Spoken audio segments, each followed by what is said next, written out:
Hi, this is Geoff here. Before we get started, I wanted to give the sad news that Zach Birchie passed away on May 22nd last week. He was the executive editor on Anime News Network, and he had his own podcast that I listen to frequently. The anime community will miss him.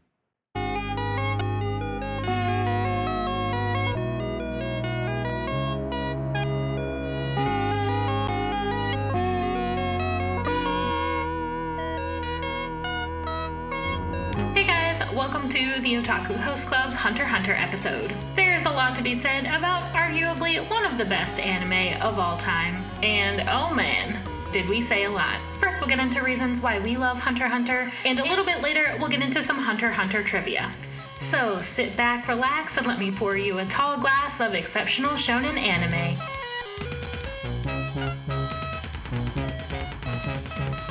Alright, welcome back to the Otaku Host Club. Featuring Jeffrey.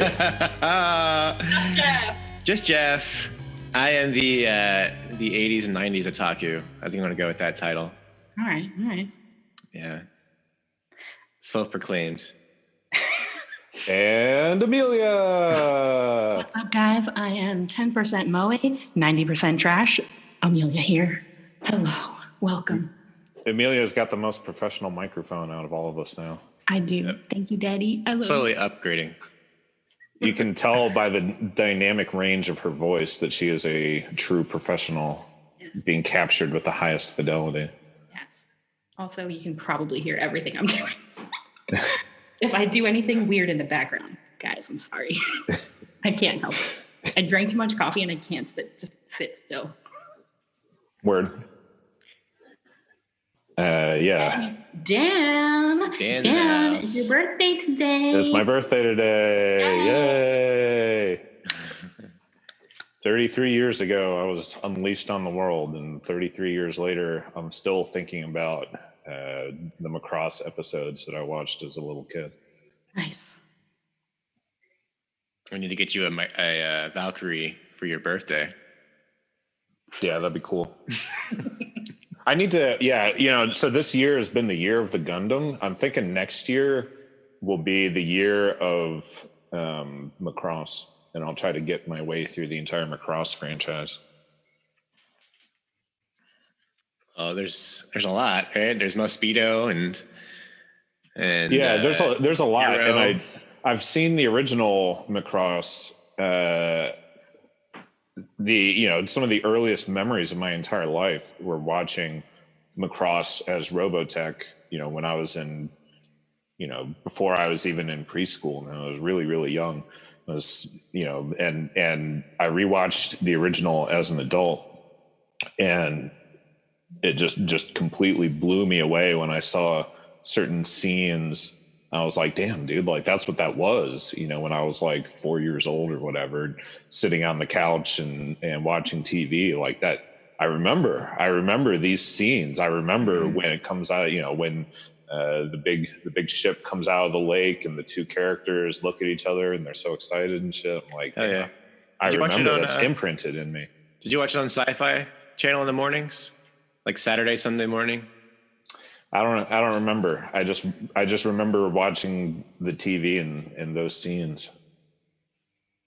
Yeah, I remember having it first thing in the morning when Sci-Fi Channel actually played anime, and they played Plat Labor, and they had.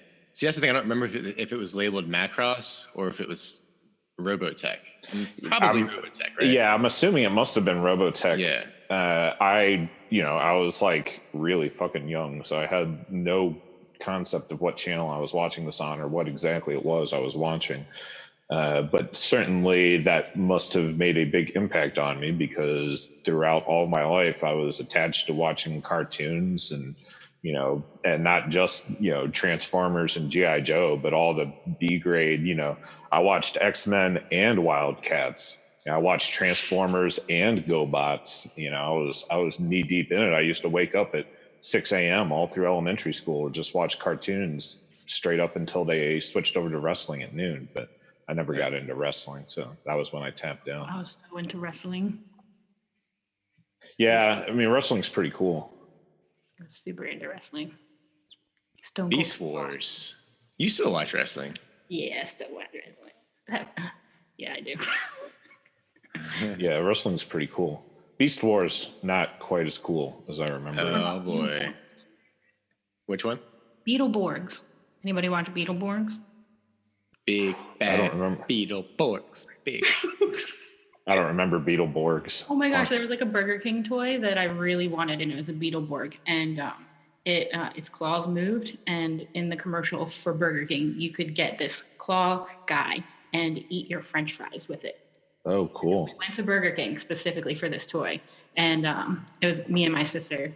I have a little sister, and we both got the meals. And then she whipped her toy out, and it was the Beetleborg, and mine was some like random other toy that like wasn't even part of Beetleborgs, and I was livid, Bummer. livid, and I stole it from her and made her cry, and then gave it back. Nah. But I needed to eat my French fries with it, that needed to happen. It's a very sisterly interaction the whole way through. Yeah. Well, there was the device, right? That was like a beetle thing. Like, was it a communication device? What was it? I think it probably like played noises, like Beetleborg noises. Yeah. Okay. It was kind of like Kamen Rider, right? Yeah. Nothing that we do is original with our with our cartoons and stuff. What you been watching? What have you been watching, Geoff? Speaking of cartoons, Avatar. Oh, hell yeah. Nice one. On That's Netflix. one of the arguably the greatest cartoon of all time, in my opinion. I was pretty uppity in high school when it came out, and was like, I'm not gonna watch this wannabe anime bullshit. You know, this is not real anime. This is an imitation, a derivative. You know, but we sat down last Monday when I guess it aired. It came on Netflix about a week ago now. Yes. And we've made it through about 9-10 episodes, and I'm thinking about it right now. Like, Wow. it has quite a good story. Is this your first? So this is your first time watching it? First time. Oh, you're in for a treat. How far are you in it? About 10 episodes. Oh, season. You're in for a treat, man. It gets better and better. Okay. It really is one of the greats, and I think that there's like a weird metacultural discussion about Avatar as anime, which I think is just doesn't really matter like whether it technically is or isn't. But I do think it's interesting. I mean, I guess it's easy to see that I clearly consider this a cartoon more than I consider it anime, because I keep referencing it as a cartoon.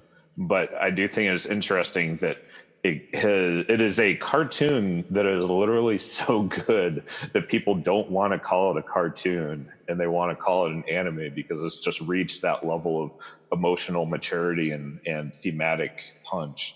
It really it is an extremely satisfying story and show to watch. But don't call it an American anime. Don't call anything an American anime. Just, if you're going to talk about Avatar or any, it might have been produced in South Korea, but it's not an anime. Yeah, and I think I understand the idea that the base argument for Avatar not being an anime is that it's not actually made in Japan, and people poke holes in that argument with the idea that a lot of the animation for anime is farmed out to Southeast Asia and China and South Korea anyway. So what does it really matter? Mm-hmm. My personal sense of this is that you can just look at the damn thing. Avatar stylistically, with its visuals and its character design and the way it animates, does not look like anime to me. And I think of anime as not being so tied down to one specific location as much as I see it as a broader sense of style and genre. and Avatar clearly, to my eyes, clearly does not fit into that style and genre, therefore making it a cartoon. But I'm sure people will argue with that idea too, with the idea that, well, anime has such a broad range of styles. How could you talk so much about Yuasa and then say that anime has to be like this, because clearly it doesn't? And yeah, I mean, maybe that's true as well, but that's not how I personally see it, I guess. How do you feel, Amelia? Well, I haven't seen Avatar, so I don't have too many feelings about that. But I'm very indifferent. I don't know what makes an anime. I just know it when I see it. You know what I mean? Yeah, I feel that. But I think Netflix is trying to rebrand what anime is, and it's sort of had this every decade. It seems like it's a new way of marketing it to the audience, American audience. Mm-hmm. And Is Netflix anime?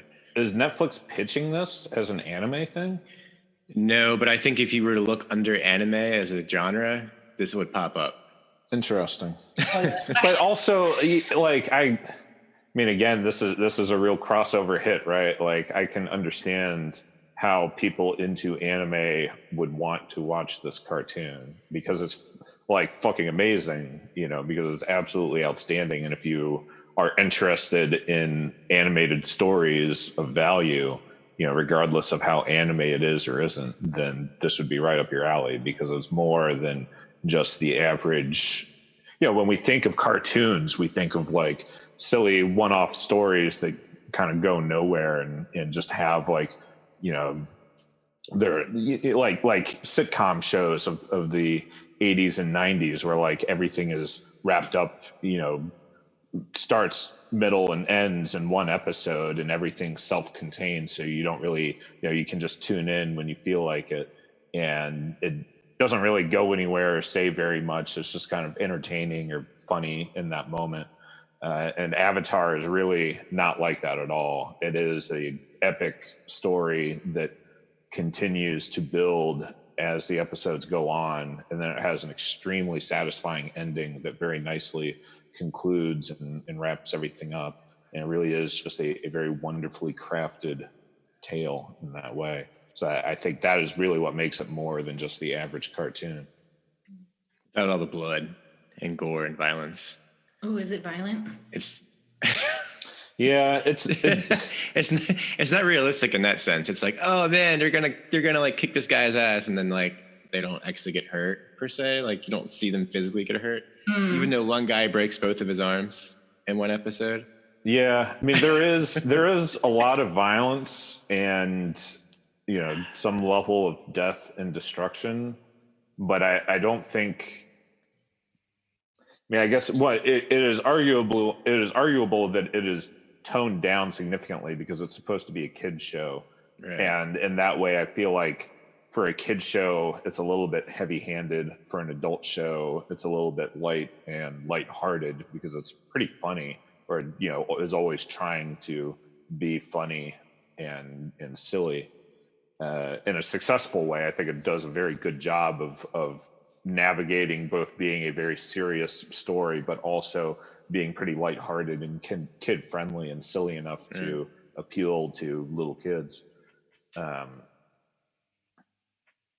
yeah, if they made it an all-out gore fest,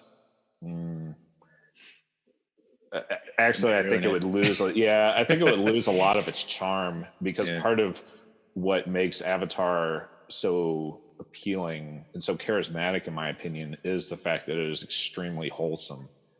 And yeah, the more blood and guts you add to that, the less wholesome it becomes.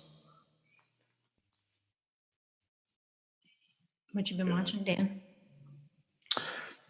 So I got sidetracked a little bit out of what I was planning on watching. I am still making my way through Space Brothers. Still love it. Think it's great. I'm about 3/4 of the way through. I started watching Rick and Morty at the encouragement of my many years on and off roommate, best friend Chris, and my work friend Kayla is also watching it. So I'm talking about it with the two of them. I've seen a couple episodes in passing, but this is not really something I'm interested in. But Chris talked me into it. But it lives up to the hype, in my opinion. I find it very entertaining and fun, and it really is kind of quote unquote smart in the way that people describe it to be. So I think it is as good as people make it out to be. I'm just not that particularly interested in this style of like funny cartoons, funny adult cartoons. I was never into The Simpsons either. I never liked South Park. Like none of that stuff really hits for me. I don't like South Park at all, but I did like Simpsons. That was like a family thing. We would always get together on like whatever Friday it came out, whatever day, and we would always watch that. Word, okay. My dad liked that a lot. Hell yeah. I actually started playing the saxophone because of Lisa Simpson. So, hell yeah. Are you good at saxophone? No, I gave it up like 2 or 3 years after I got it. Oh, word. I was always the child that's like, I saw someone do this on TV. Now I want to do it, Mom. Let me do it. Let me do it. And then like I would get bored after, Right. I was always doing everything. Oh, that's cool. That's cool. Yeah. So I'm also watching Outlaw Star with my friend Christella. I watched Outlaw Star in college and it did not hit very well for me. I did not really care for it. I felt like it was too silly and did not build to the kind of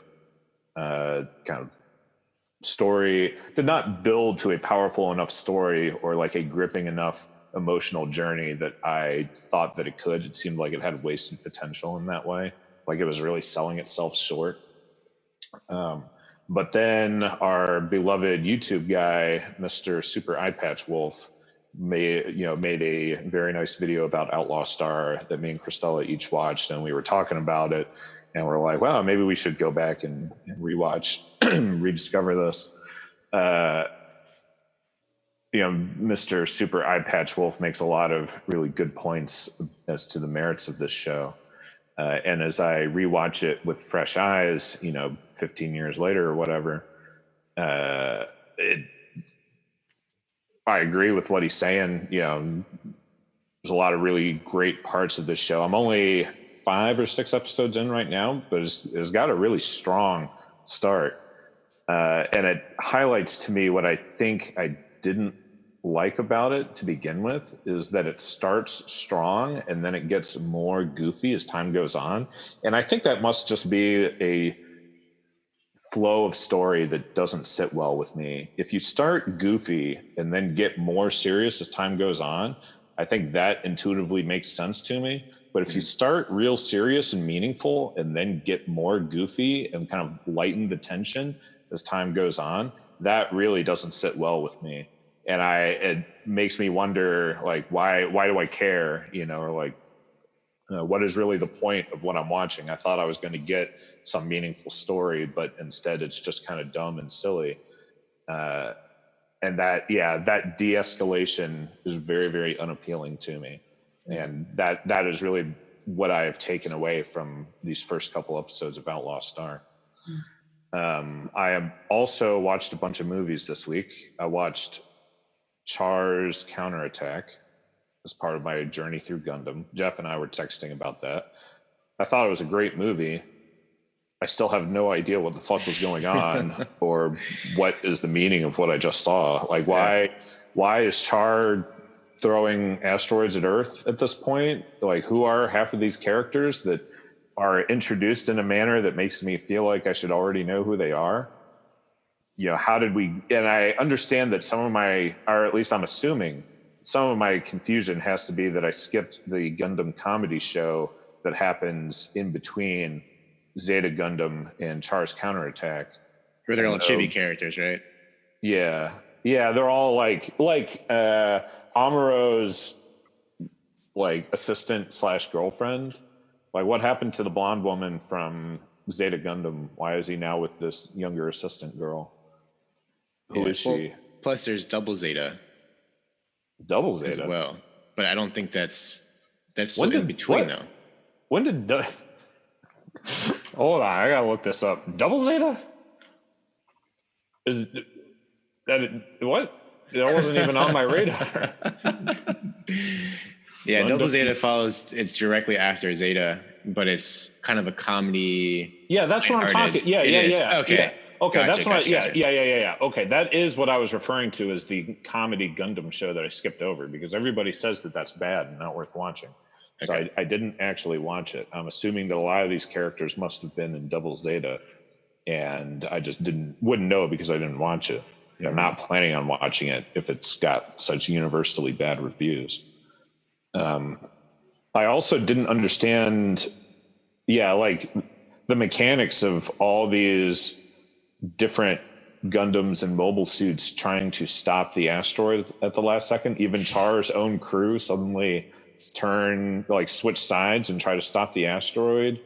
And then it's Char's change of heart just sends a blast of psychic power that stops the momentum of the asteroid. Yeah, if you can imagine a giant asteroid flying through space and a bunch of robots collectively pushing the opposite side of it. Yeah. Like the physics of that doesn't really. Yeah, nothing about that. I understood the emotion of that sequence, but the practical side of that sequence was just fucking nonsense to me. Why? That wouldn't work. B, where did all these other Gundam suits come from? C, why is Char's team suddenly double crossing him and trying to stop the asteroid? And D, why does Char even give up on the idea? And then E, when he does, his mental psychic blast is so powerful that it stops the asteroid. Why the fuck didn't he use that at any point at any other? If he had a giant powerful psychic blast that he could use, he could have won the fucking 1 year war, Yeah. What the fuck was he doing with all that, with all that psychic power? They just embellish on stuff like that. I wanted Char to win. So I was when he decided to stop the asteroid, I was like, but why? I want you to crash the asteroid into Earth. Am I the only one that thinks that Zeon is right? The space noids should be free from the yoke of Earth tyranny. They should fucking fly the asteroid straight into Earth and kill everyone. It's a battle for freedom, they should push for their freedom. Why are they giving up on it? I feel like it's just got it all backwards to me. They had it in theaters last year, I believe, for the anniversary. Yeah. That's cool. They played a couple nights, local theaters. I guess I'm taking my journey through Gundam a year too late then. 40 years. I also watched the 3 Psychopaths Sinners of the System short films, an hour each. And I thought those were quite good. As a fan of the franchise, I was very pleased with them. They looked like $1 million. The stories were interesting. They did a nice job of fleshing out characters beyond the most obvious characters. We get one movie where the young woman with the bob hair that's Akane's counterpart, whose name I forget. Mm-hmm. She's kind of the main focus, and she was such an outrageous bitch in season 2, such a fucking asshole. So it was nice of the creators to give her this moment of redemption where she, comes across much more reasonably and like a much more likable kind of person. The second movie introduces us to a new character that is, a new individual that has joined the PSB. I have to imagine that they're going to be a more central character in season 3. And then the third movie takes us back to Kogami and his journey throughout Southeast Asia. I thought the third movie was easily the best one and kind of the most interesting and rewarding watch. And I think Kogami's journey has just been very emotionally compelling and kind of thematically interesting. And I think they do a very good job as a franchise of kind of having the focus be in Tokyo with the PSB, and they deal with all these different, thematic topics. And then every so often we get a glimpse of the lost Kogami, who is kind of on his different journey, and he deals and grapples with kind of different topics. that are equally interesting, and it allows this show to have a good spread of messages and a good spread of interesting things to ponder, but without feeling discombobulated or too cut up or anything like that. And Psycho-Pass is not a franchise that I think of as being some giant popular thing or some really hyped show, but they seem to be doing quite well for themselves, right? Like first season TV, second season TV, a movie, third season, or 3 short movies, third season TV, and they're making a new movie coming up soon too. Yeah, I was like, man, they keep pumping that shit out. People must be into it. Yeah, it must be doing pretty well for itself, and all that. It's all good, and I feel like you inevitably draw the comparison to Ghost in the Shell, and I do think that Ghost in the Shell has better highlights. Like, ain't nothing from Psycho-Pass ever going to touch the original Ghost in the Shell TV show. But I'm close to arguing that Psycho-Pass is a better franchise than Ghost in the Shell, because Psycho-Pass has consistently been good this entire time. Like every iteration of this stuff is pretty interesting and enjoyable to watch, and it all ties together pretty reasonably. Different than Ghost in the Shell, which, kind of every other step it takes is a fucking blunder and a disaster, Yeah, we've been ruining Ghost in the Shell. Ghost in the Shell getting wrecked. Fuck Ghost in the Shell. I just bought a Ghost in the Shell face mask. It's got the Laughing Man logo on it. Oh, really cool. Damn, there's so many good face masks out people are making. Yeah. Customized ones. I got one that says, ooh, woo. Perfect. Yeah. I've also been listening to a lot of our guys in Otaku Melancholy, and I've really enjoyed their show. I am fascinated by how much they like Gundam War in the Pocket, because their feelings about it are almost the polar opposite of mine. And I forget if we really talked about that show on this podcast. I don't want to go on it. I think. Okay. Yeah, I think so too. So I don't want to dwell on it now or go on a tangent about it. But I have greatly enjoyed listening to them. I also want to ride hard for School Days, since that seems to be a constant topic on that podcast.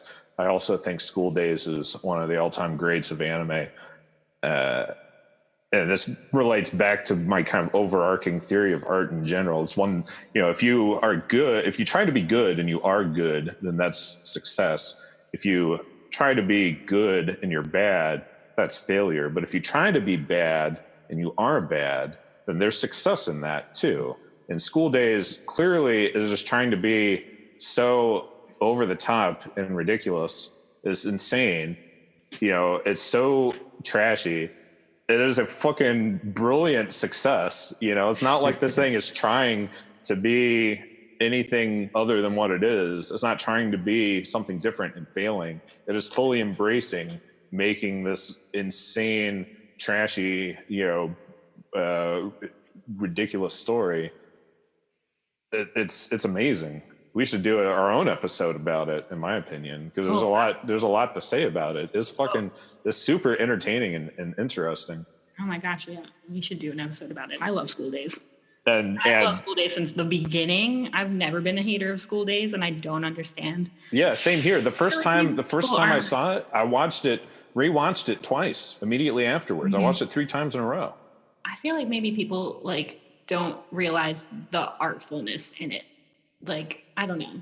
I don't think so either. And I think of that, to me, the musical equivalent, the equivalent that I've spent most of my life kind of digging into is really awful punk bands and crappy noisecore and shit, where I'm releasing this Thieving Bastards record and people are like, what the fuck is this? They can't even play a fucking song. What the fuck, man? And I was like, yeah, because this is noise, not music, man. It's not about the song. It's about, the expression and the impact, it's about the attitude, and it's not, you can just take your weird norms of art and quality and like, oh, everything has to be technically acute. No, I don't think so. The important point is to get the feeling conveyed. And School Days conveys that feeling. Is it's a masterpiece in my opinion.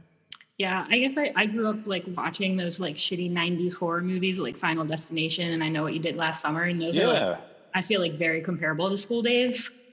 Mm-hmm. And that's what I'm watching School Days thinking about, like that shitty death in the tanning bed. Yeah, and that stuff is classic too, you know? Well, I've been watching lots of anime. I feel like I went on a bender with some anime this week. I checked out Tokyo Magnitude 8.0. I started my week off with that. I watched it in a 24-hour period. Maybe that wasn't the best, but I did it anyway. Did the twist get you at the end? I don't know. It was entertaining because I like disaster anything. Like that's a genre that like I just like to see if people can survive certain situations. So like, if surviving a crazy earthquake sounds like something that I would want to watch anyway. So I did like it, but like the main character, what's her name? Like Mirai, I think it is. I just like could not relate to her on a like sibling level, like being so mean to a sibling, which like I was when we were growing up. But at the same time, like I feel like there's like a level that they're just trying to like exist and like accept what's happening, especially in like a crazy situation. That I feel like you would have a little bit more like empathy, or like you would just be a little bit nicer, you just treat people a little bit nicer. I think everything's crazy right now. But yeah, so I watched that. It was good. I liked the ending. I'm a fan of this show too. The big twist totally caught me by surprise, and was an emotional punch. Not a knockout, but a landed blow for sure. The last episode got me. That was like, oh man, okay, all right, I get her. She has redeemed herself. She's okay. Like, okay, I get why you did it. Like stuff like that. But and then what else? I also checked out Death Parade. I did watch all of Death Parade this week. What'd you think of that? That's on my list of things to watch, but I haven't seen it yet. Yeah, same. I like generally like the theme like of purgatory and having to play a game to decide whether you go to heaven or the void or hell or whatever you want to call it. Like that in and of itself is super cool. But I really like the character designs. I like that it's like a bar that they went to. I do have like a little bit of an issue with like, I feel like they could have taken the characters that have played the games a little bit further, in a sense of like, if I like woke up in a bar, like not knowing where I was or what was happening, I feel like I would be a little bit more hesitant or like a little bit more like enraged at like the situation that has become. So I'm not like, I feel like they could have just like pushed the character personalities a little bit more, but otherwise I liked it. Nice. Get a little okay emoji to that one. I always hear really good things about that show. Yeah. And it's if I don't start that soon, keep reminding me. Maybe we'll do 12 episodes, so it's not like it's short, right? Yeah. I mean, in my eyes, the solution here is that we ought to do an episode on it. We all. Well, I also want to do an episode kind of on Your Lie in April, because I have also tackled parts of that this week. I'm ready. That's a real emotional killer right there. That's an emotional decapitator. But I'll watch it again. I've seen it twice already. I'm ready for a third time. Yeah, take me through that roller coaster. Yeah, I've just passed the like, I guess you would call it like Tsubaki arc, and I'm leading up into the end of it. But yeah, I don't think I want to go too much into it, because I think we should do a whole episode on it. Yeah, I would do that for sure. I will say, like, great the show. Like first 2 episodes, it kind of just felt like they were the characters were crying so that I would cry. They were like trying to make me cry, whereas like the emotions aren't there yet for me to cry about what's happening. But I understand why you were crying. But yeah. I will say that if you like that one, there is another romance anime about classical musicians that I like even more. Although I think it is not as well known, and it's not exactly the same level of like emotional, like depth. Yeah, it's not an emotional decapitator, but it did trigger my heartstrings in a different way, but in a stronger way too. No, Dame Cantible. Might be mispronouncing that. I don't know if I like the classical music part. I don't know if that. I don't think.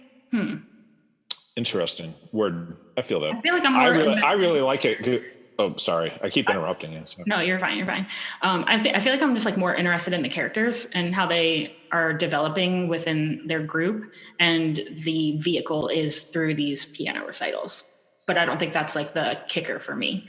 Like if it wasn't about, it could be about like an art show. Like he's a painter. It could be, like, I guess obviously it could be a painter and I would like it more because I'm more into art, but I get the like context of everything. Yeah, that's what I was gonna say, that I personally really like that angle, and I know that's because I also play an instrument and play in bands and stuff, and any kind of tying into the world of music in that way is very appealing to me. And then I also watched the entire first season of The World God Only Knows, which is about a boy who really likes to play dating sims, and a demon comes out of his PSP, PS Vita, whatever, and tells him that he has to change girls' hearts in order to capture the lost souls that have been appearing. So, wow. Yeah, right up my alley. Okay. I think they talked about that on ANN's podcast recently. Yeah.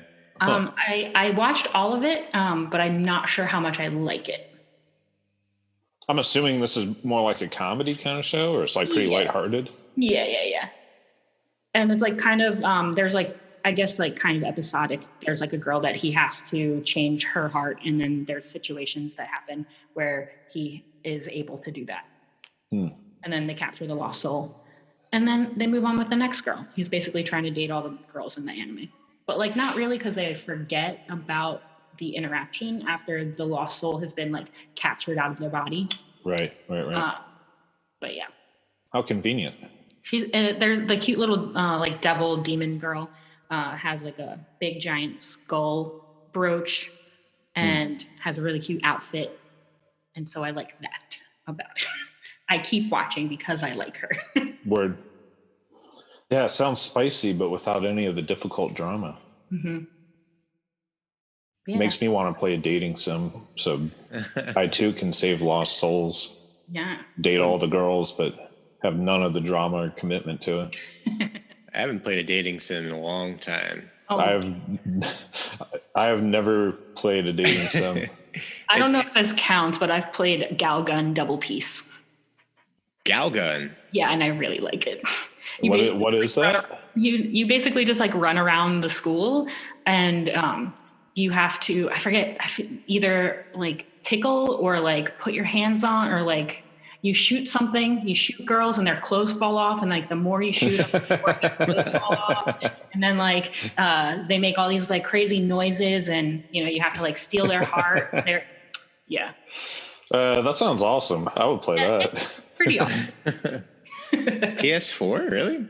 PS4 and Vita. I play it on my Vita. Yeah. Okay. Yeah, I remember playing this dating sim on my PC back in, I guess it was in high school at some point. I was ordering from Asia Play, I believe, and they ship out Japanese video games. And of course, this one was a hentai. Oh. I remember being so excited to get it in the mail and like hide it from my parents. I'm like, yeah, I'm a badass otaku. I'm playing this dating sim. You're naked. Ha ha ha. I don't know. It's just, in hindsight, it's like, did I really like it? Or I was just doing it just for the experience, Well, definitely for the experience. Yeah, at the end of the day, I don't even know where the hell it is. It was expensive too, of course. Yeah. That's pretty funny. All right. Anything else new you want to discuss? I think that's all I had. I watched 4 anime this week. Yeah, you did real good. Oh yeah, I'm powering through. I feel like I'm on this like kick where everyone has been suggesting so many anime to me, but I also watch seasonal anime. So like most of the time, there's not a lot of time for any other shows for me to watch besides the seasonals. And got a lot of time on my hands. So I'm trying to blow through all of the ones that people have recommended to me that have like a higher rating on my anime list and that seem like something I would actually want to watch. So I feel that. Good strategy. yeah. So we had a special request from our listener, my friend Christella, who was asking me about Hunter x Hunter and was saying, I can't remember what exactly was so good about Hunter x Hunter. Can you do an episode where you talk about what was good about this show? And I said, well, yeah, of course, we'll do it. So what exactly was so good about Hunter x Hunter? Let me, you could make a laundry list of reasons why this show is so good, but I think if we each have one, angle, then that is probably pretty good to make a convincing argument to remind my friend what was so good about this show in the first place. And here we are. And we have, to add to this, we have trivia. Jazz, your shirt came off. What happened there? I got naked. It's getting very hot. You're always hot. It's very humid. Oh, thank you. It's very humid in here. Yes, we have trivia attached to this. I came up with. I didn't come up with. I pulled all these questions off the internet and compiled them into something that resembles trivia. Oh yeah. I didn't come up with all these. I'm not like the biggest Hunter x Hunter fan. The biggest Hunter x Hunter fan. I didn't know. Yeah, I don't think any of us are like hyper Hunter x Hunter fans. Would you say? Yeah. I just recently watched it like last year, so like it's pretty fresh. I know, Dan, you've watched it like 3 times through now. Yes, I have seen it a couple times through. Yeah, 3. So my introduction to this show was pretty generic. I mean, it is a legendary show. It is a classic show. If you're into anime, you cannot avoid the show crossing your path along the way. So I sat down and watched it, and like as Geoff says, okay, I am not like a super diehard Hunter x Hunter fan, but at the same time, I mean, the show's fucking amazing, right? There's no arguing that it is absolutely fantastic, and it deserves all of the hype and critical acclaim and fan popularity that it has accrued. So it's hard. I mean, it's like, yeah, okay, I'm not like a super diehard fan, but also it's hard. Like, you can't exactly watch a show that's this good and not be a fan of it. Like, yeah, of course, I like Hunter x Hunter as much as the next guy. I mean, it's fucking amazing. That's why I keep coming back to it. Eventually, I'll just buy the whole thing on DVD because I know this is one that I'll want to keep coming back to as time goes on. Mm-hmm. But I am not a big enough fan that I have seen the movie. I have not seen the original 2001 adaptation of it either. 1999. 1999. Okay. Yeah, I haven't seen that one either. Which is funny because in the show they celebrate the passing of the millennia, right? They celebrate the year 2000, and it was originally took place, or rather, it was written in 1999. The anime series was, at least. Mm-hmm. And I actually watched that. I watched that one first, and then it stops right before Greed Island. Yes. Well, okay. So I watched it on Hulu, I think, and Hulu had just up until the Greed Island arc, and I was like, oh, weird. Like, this is a weird place to end, but I guess this is where the series ends, right? And then Dan was like, you're missing like the whole like last half of the entire series. And I was like, oh wait, I am, aren't I? Yeah, if you were to stop right before 99 really stops before Greed Island. I thought the idea was that it goes up to Greed Island, and then there's an OVA that Yes. does Greed Island? There is an Yeah. OVA, but the TV series stops right before Greed Island. Okay, Yeah. word. hmm Yeah. That's an awful place to stop, in my opinion, Right? because from my perspective, almost the entire legacy of this show is based on the Chimera Ant arc. Yeah. So why, like, the idea of adapting this show without adapting that arc is just kind of, what Well, exactly is the point? I think they didn't. I don't think he had finished the mangaka. Yeah, that's probably true. Yoshihiro Yeah. Togashi was probably still writing it, and they were like, "Well, I guess we gotta wait." And then they restarted. That to me is, why did they reanimate all of it? I guess they were like, "Well, we gotta like be more faithful to the manga," or was it just simply? I would assume that maybe it was so much time has passed since animating the first part, and he probably needed that much more time to finish writing it, that they were like, oh, well, let's just start it all from the beginning. We'll just just animate everything up until this point, and that'll give you like enough time to finish. Well, I'm glad they did do it that way, because I also, while I understand what you mean, Geoff, I also think it would be slightly disjointing to be like, okay, here's this, here's the like now introducing the anime adaptation of the latest story arc of Hunter x Hunter, and if you want everything that comes before that, you got to go back to this, like 10, 15-year-old show and rewatch that. Are they going to re-air that? I'm not sure that there is an easy way to have a television series anime rather than an OVA or something like that. Then you would alienate those past fans, the new fans that might want to get into it, right? Yeah. A whole new generation of fans. Mm-hmm. And the animation would change. It's like, it was cell animated originally, so yeah, it wouldn't look the same. Different voice actors, yeah.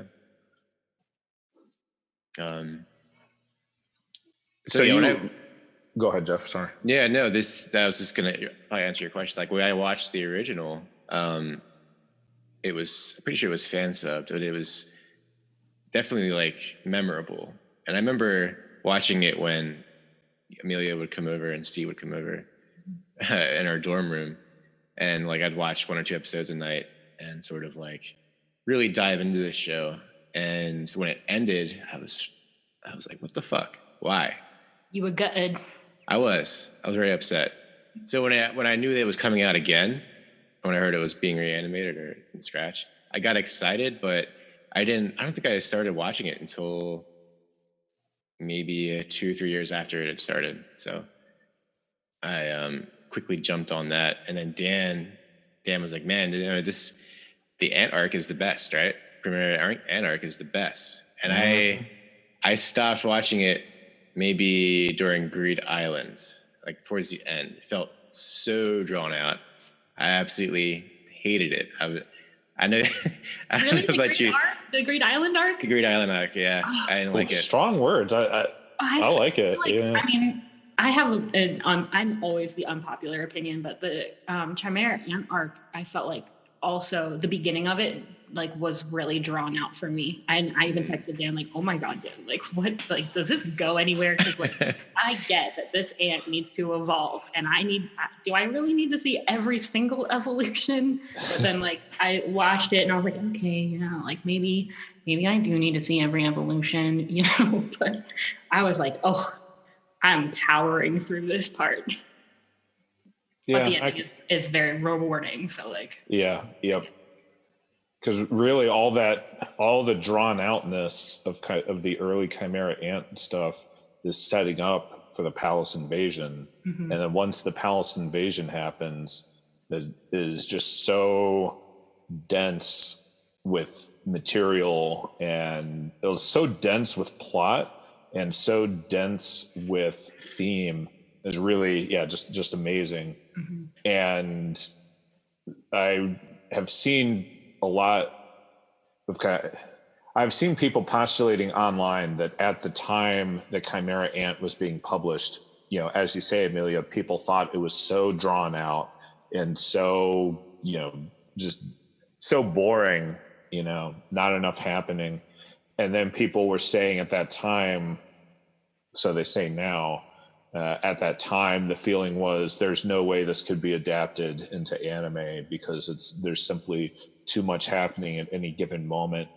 You couldn't show everything on screen in an effective way. It's too confusing. But they sure did a bang up job in the newer adaptation, and I think it's just absolutely incredible. Yeah, once the Palace invasion really starts, it's like, oh my good Lord, man. It's just, it is a roller coaster ride of emotion. Mm-hmm. So what was your favorite arc, Geoff? The Ichimari ant arc. Gotcha. Yeah. I also I have a soft spot for the tower arc too. What is it called? The York New City arc, the York arc, like that bridge into that when they're they're fighting their way up, and then they start to learn their Nen abilities. Yeah, Greed Island just fell short for me. So so you almost stopped watching through Greed Island. Yes, and it's funny though because I stopped an episode. There was one episode left of Greed Island, and I stopped watching it for literally a year at least, maybe longer than a year. And Dan was like, "Yeah, man, I'm watching this, and it's like good shit." And I was like, So I went back the next day, and I watched one episode, and then it started the next arc. I was like, no. You pulled Dan's classic move of watching an entire series and except the last episode. Yep. It's my signature move. I like the Greed Island arc because I'm isekai trash. So them going inside of a video game, I was like all for it. I was like, yes, this is it. I'm living.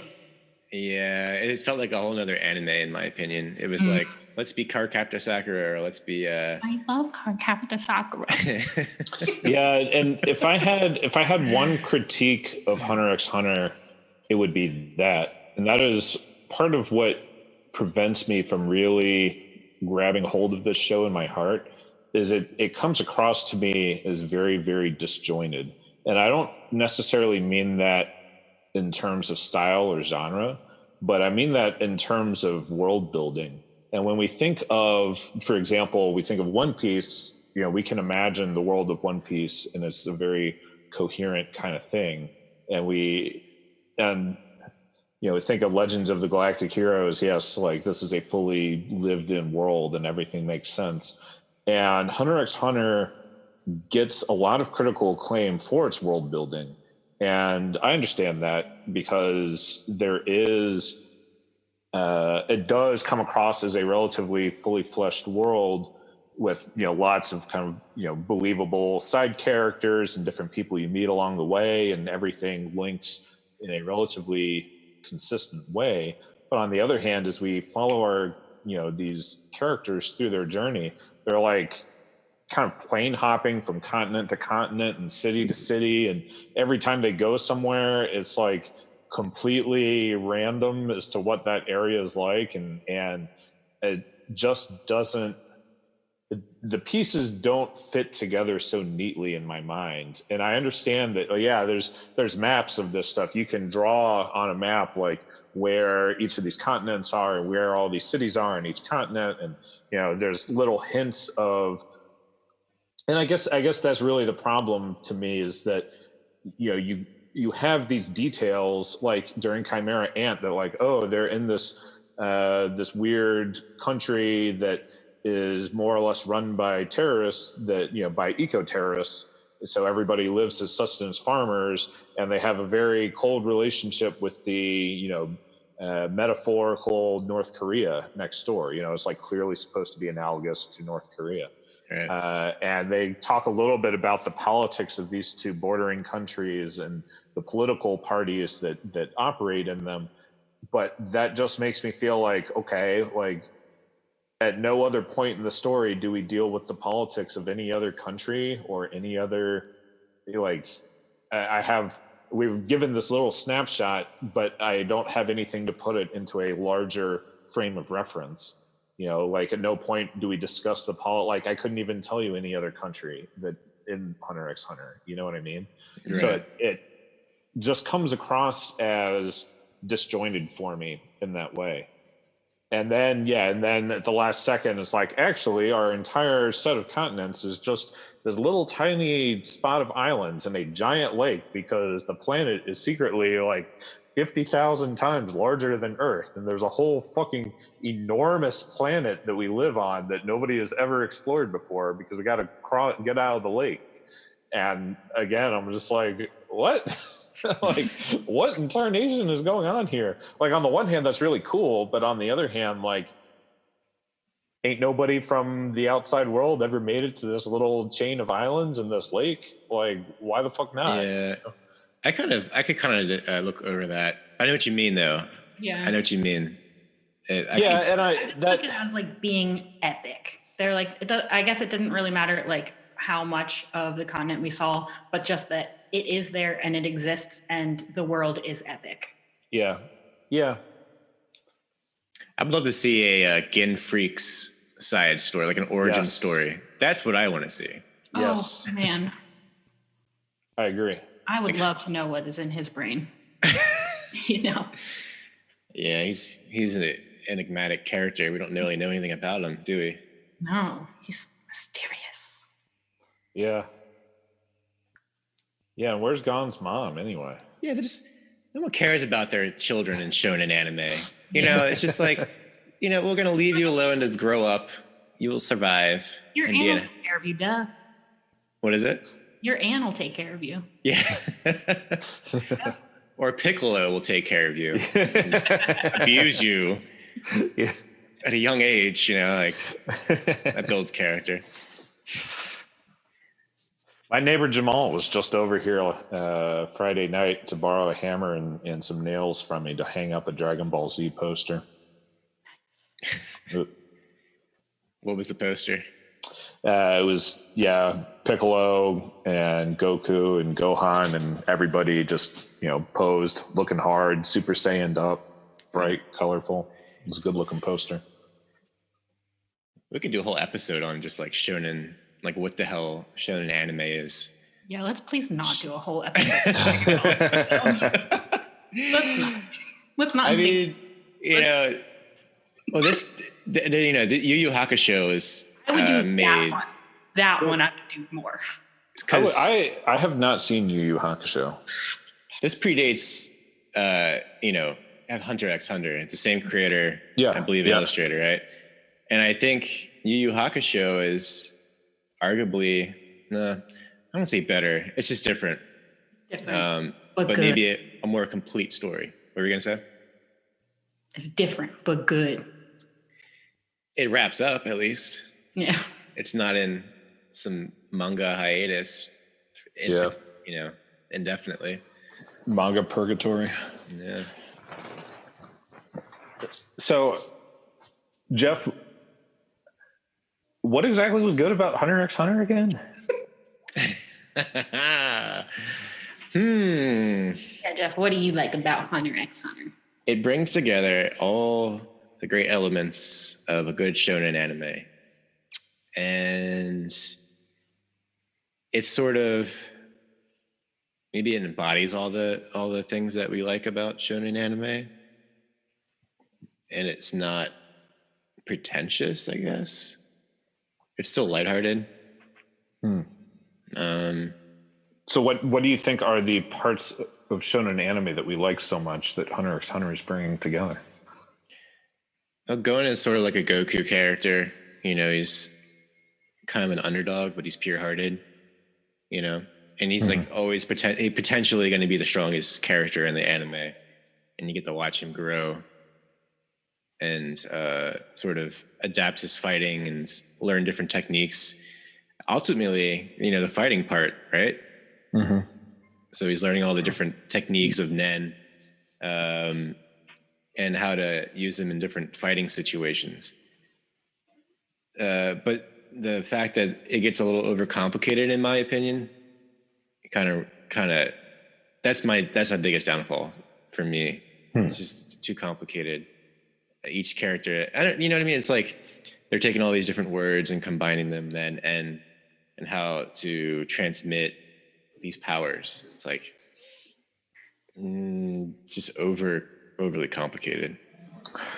I do think, as you say, Hunter x Hunter has complicated fighting mechanics. I think a good parallel to it is JoJo's Bizarre Adventure, right? Where the mechanics are, I think in JoJo's, this is all like so much more vague and open-ended, and it just allows for this kind of maximum freedom. In Hunter x Hunter, they try really hard to explain how you get these magical powers and how these magical powers coming to fruition might make sense in a way that JoJo's is literally just like, if I think really hard, I can, I don't know, I can shoot a gun and 6 little guys will pop out and kick my bullet around for me. There's like really no reasoning behind that. But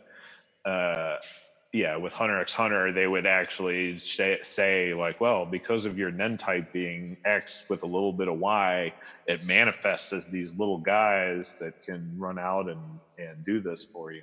Mm-hmm. And that does make it complicated. But it also, similar to JoJo's, it opens the door to very interesting, tactical situations and very interesting ways of doing these fight scenes. And that, I think, is one of the stronger points of Hunter x Hunter, and one of the stronger points of JoJo's as well, right? That like these are more than just Dragon Ball Z style. Like his power level's over 9,000, but his is over 10,000. So we're gonna just land a punch and see who's stronger.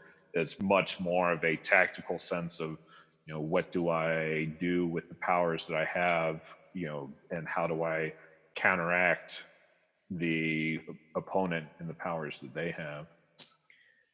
Yeah, so it's like basically rationalizing these superpowers, right? Mm-hmm. And maybe it's not the weakest link necessarily. It's sort of, at the end of the day, I just want to see them win or like kick some ass, maybe. But yeah, I agree with you too. I'm like, yes, that's when do you get to see that in a Shonen Jump style anime? And JoJo's is one of my favorite anime series. So yeah, mine too. What do you think, Amelia? What's your favorite thing about this show? What is my favorite thing about Hunter x Hunter? I feel like it's pretty rare in anime to have all of these very specific characters and such like a wide range of characters that you see in Hunter x Hunter.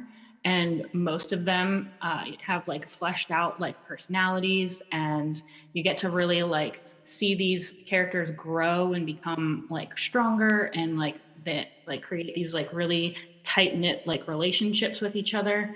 And I don't feel like it's ever like rushed or like forced. There's no like exposition battle where you have to like really just listen to an inner monologue about the inner feelings of everything that's happening right now. And even with the villains, I find that to be the case as well. Like I can empathize with a lot of the characters just because their entire personality is like set on the table for me, and it's done in a way that's like easily digestible. Yeah, that's what I like about Hunter x Hunter. Yeah, I think the Phantom Troop really exemplifies that.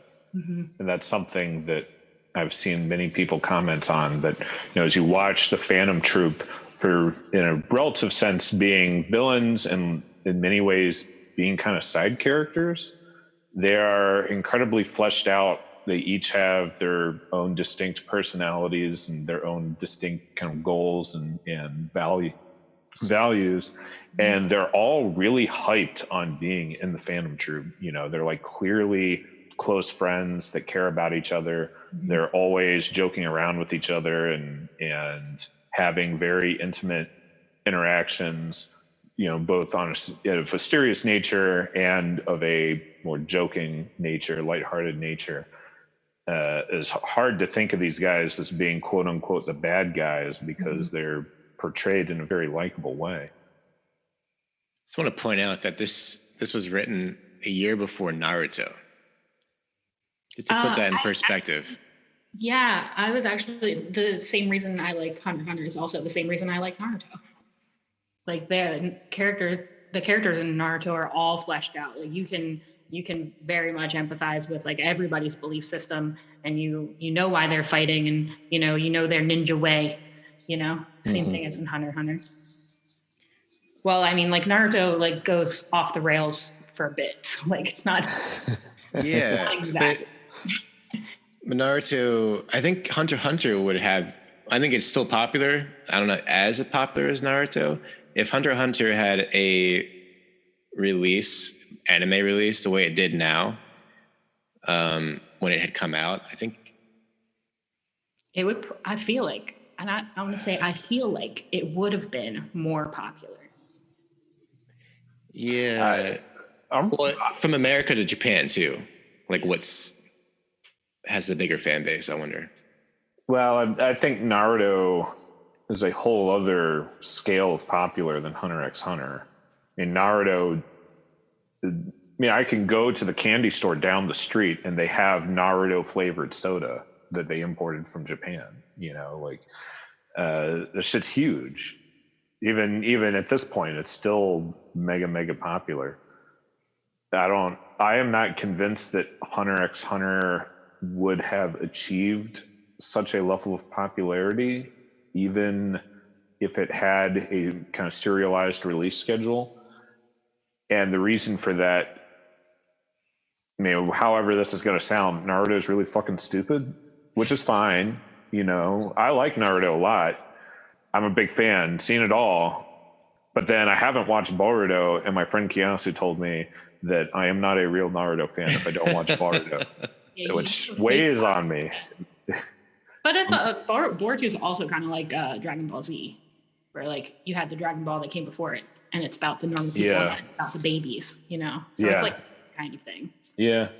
I felt like after Naruto Shippuden finished, I was like, all right, I feel done with these characters. I really don't want to know what happens to them after this.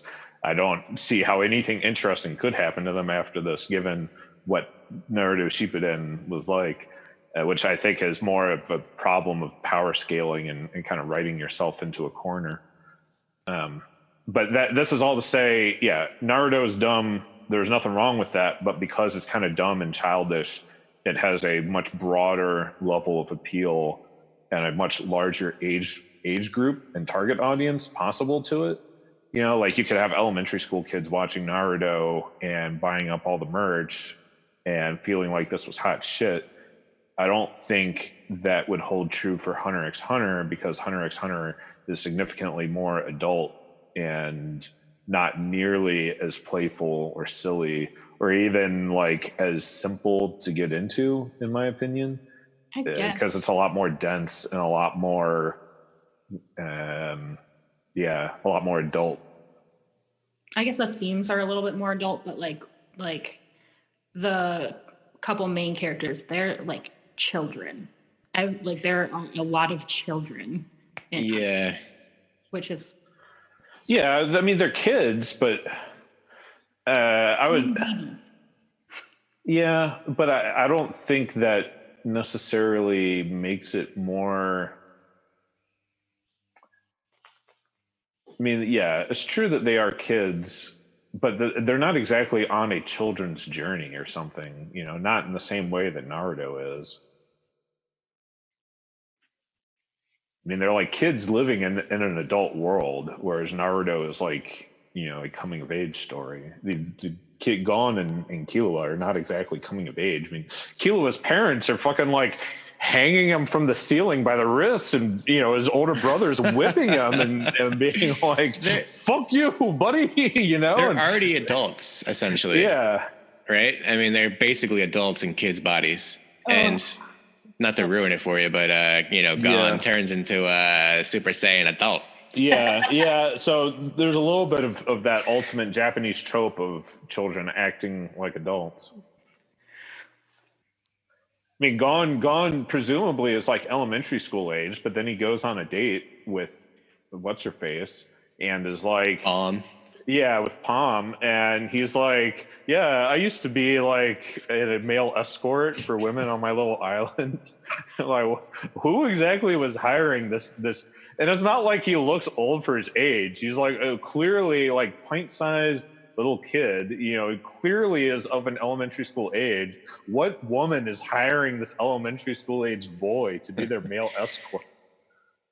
I mean, where are all the doujinshi for that? Where's all the fan art? We got to pull that up right now. It's going in the show notes.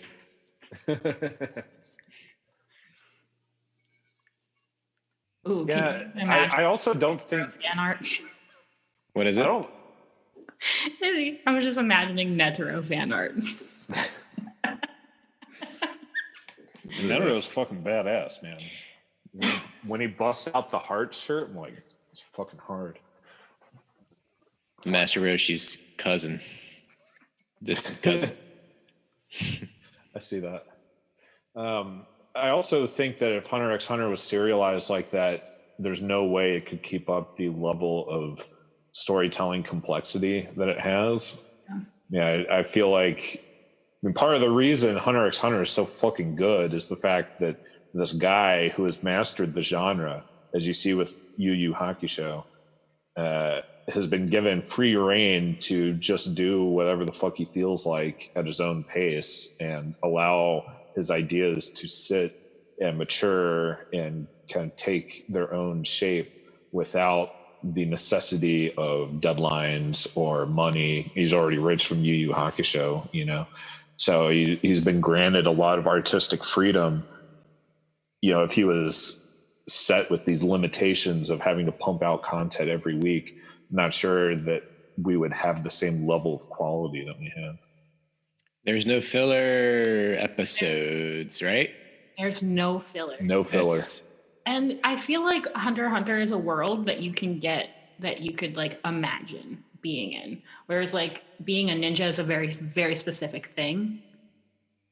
I feel like if it were serialized now, if like the animation was like Demon Slayer animation, like maybe it could have a chance, especially like with the fight scenes and the action. But it is a little bit more adult. I also want to say that despite the fact that we're talking about how Hunter x Hunter couldn't be that popular, I want to cut my own argument off at the legs a little bit, off at the knees. Hunter x Hunter is really fucking popular, like I have my Hunter x Hunter shirt. When I wore it on tour in Brazil, multiple people came up to me and were like, "It's the best anime ever," Samuel from Days of Hate was like, "This is the best anime of all time. Great shirt." Like in Japan on tour with this clothes and random people that we talk to, and I'm like, "Oh, you talking anime and manga," and people are routinely like, "Oh yeah, I love Hunter x Hunter. That's a big one for me." And this is a popular show all around the world. Mm-hmm. It's not like it has been a commercial flop in any way. I think that's also why they've let this guy, the author, have so much creative freedom with what he's doing and with his publication schedule and whatnot, because there's huge, it is a commercial success. It behooves them to just let this guy keep doing what he wants to do, because there's been a success so far. Mm-hmm. Yeah, and he also aired on TV. I think that helps. Mm-hmm. with it getting popularity. And the author is married to Naoko for Sailor Moon creator. Yep. So they're basically wealthy. What's that? Power couple. Yeah, like they don't need to create anything else. They're basically set. Yeah, they can ride on Sailor Moon and Yu Yu Hakusho, for their lifespan, I imagine. Mm-hmm. Should be a crossover at some point. Characters. I've never actually seen Sailor Moon, but that stuff could probably be chalked up as Nen, right?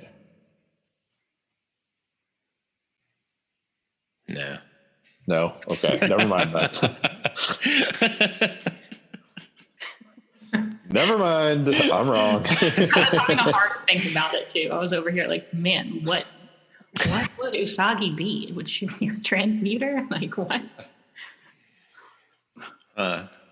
So Dan, Damn. what do you like the most about Hunter x Hunter? So I'm going to go real specific here. I would say the best part, what makes Hunter x Hunter good, one of the things that makes it really, really good is the character writing of Meruem, of the king of the Chimera Ants. His character writing and kind of emotional journey and emotional evolution, and how that foils, is the foil or counterpart to Gon's emotional journey and his character writing. So when we are introduced to Meruem, to the king of the Chimera Ants, he pops out of the shell and he's like, I am the ultimate life form. Fuck everybody else. These humans are food. Fuck them. Just go kill them. I want to eat them. We're going to eat these little motherfuckers. They ain't nothing compared to the ultimate species, the Chimera Ant. So go and do what thou wilt to these, livestock.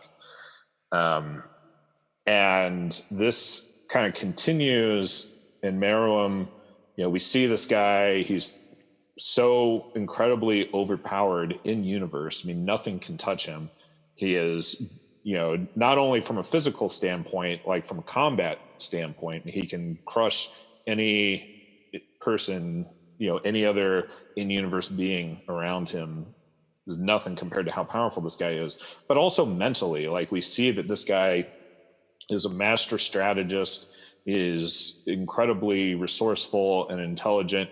He sits down, reads a book on chess, closes the book. He's like, all right, bring me the best chess player in the world. They bring him the best chess player. He beats him in 5 minutes. And he's like, humans are fucking worthless sacks of shit. Get this piece of trash out of here. He's just so far and above, far and beyond anything else around him. And that creates, his persona is so fucking cold for that reason, right? He just has no respect or interest in anyone. He's so far detached from the world around him because he's so high above it. He just doesn't see any inherent value in anything around him or any living thing around him, because he's everyone is like an ant compared to me, so why do I fucking care? Until he meets Komugi. And Komugi is the best player in the world at some weird ass non-game that is created in Hunter x Hunter.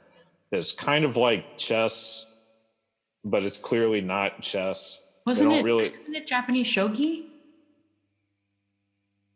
Yeah, it might be analogous to shogi. It is not shogi exactly, I don't think. Oh, okay. But I think it's analogous to shogi. Okay. They don't really go over what the mechanics of this game at all, but that the game itself is a little bit of secondary importance compared to the idea that Komugi, for being this young woman of very ill health, she's always got the the snotty nose. She's blind as well, can't see. Is always kind of wandering around, tripping over stuff, making cute noises, and is kind of this helpless, little girl, this helpless, disabled little girl. And she beats the king at this game every time. The king can't beat her. And it drives the king fucking nuts. He's like, I could kill you, instantly, but yet you're not afraid. Why are you not afraid? And she's like, well, because either you're going to kill me or not kill me. So I can't do anything about it because I'm just a blind, sickly little girl. I'm used to just going with the flow. The only thing I can do in my life, the only thing I'm good at is this little board game. And if I were to lose in this board game, I would lose my whole purpose of living. So, that's the only thing I've trained my whole life to be good at this game, and I'm good at it. And the king becomes immersed in playing this game and trying to beat Komugi, and he can never figure it out, and it triggers this emotional evolution inside the king. And we start to see that he comes to value Komugi, and he sees that just because Komugi has no strength. She's not particularly intelligent. She, kind of doesn't have much of a purpose in life, or like, what is the, marginal utility of this person's continued existence? Like, not really that high. But also, she is particularly good at this one thing, better than even the king. And even a being that low can have value and can be good at something and can be even better than the king at something. And the king definitely recognizes this, and he starts to build, you see him build empathy, and you see him build emotion for this girl. And that comes to a head in the palace invasion, where Komugi gets kind of hit by a stray shot, and the king runs over to her and is like, everybody stop fighting. We need to fix Komugi and make sure that she regains health. And they it sparks this really fantastic, is basically a romance, that as the king comes to acknowledge the value of the people around him. First Komugi, and then everyone else. By the time he fights the chairman, and the chairman has come there being like, you are the ultimate bad guy. Like, if you're not stopped, you're going to kill the entire human race. Like, you're the big boss in Hunter x Hunter. And the king, Meruem, is like, actually, I've had a change of heart. Why don't you just go bugger off, and I'll let you live. And actually, we're not going to wholesale slaughter humans anymore. I've come to acknowledge that humans are reasonable, and we're going to treat you like livestock. Like, we'll just put you in little towns, and we'll come and grab you when we need food. And you can just kind of keep living your life as you see fit, just under the domination of the chimera ants. We won't just wholesale slaughter you because because we can. We'll respect your rights as our food source. And of course, the chairman is like, well, fuck that. Humans aren't, we're free. We're humans. We're meant to rebel against authority, and we'll never, just lay down and take it in that context. We'll never just decide to become enslaved. We'll keep fighting for our freedom. But it is the complete 180 of where Meruem was at when he was first introduced. And that character journey being attributed to the villain, to arguably the arch villain of this entire television show, I think is really something special. And I think the real power of that transition, of that evolution, is seen when you compare it to Gon's simultaneous transformation. Because Gon, up to this point, has been very happy-go-lucky and carefree. Gon being our main character, he's very kind, he's very thoughtful, he's very polite, he's kind of a very, easy to get along with individual. He makes friends everywhere he goes. And when one of the chimera ants kills Gon's mentor, Gon loses it, and you start to see this transition within Gon, where like he becomes so fixated on revenge and so fixated on killing this individual chimera ant. Everyone around him notices this change, that suddenly Gon ain't so fun anymore. He's not so friendly anymore. He's actually quite dark and sullen, and he's really taking a turn down a bad emotional path. And we get to a point where this individual chimera ant is in charge of healing Komugi and giving her medical aid.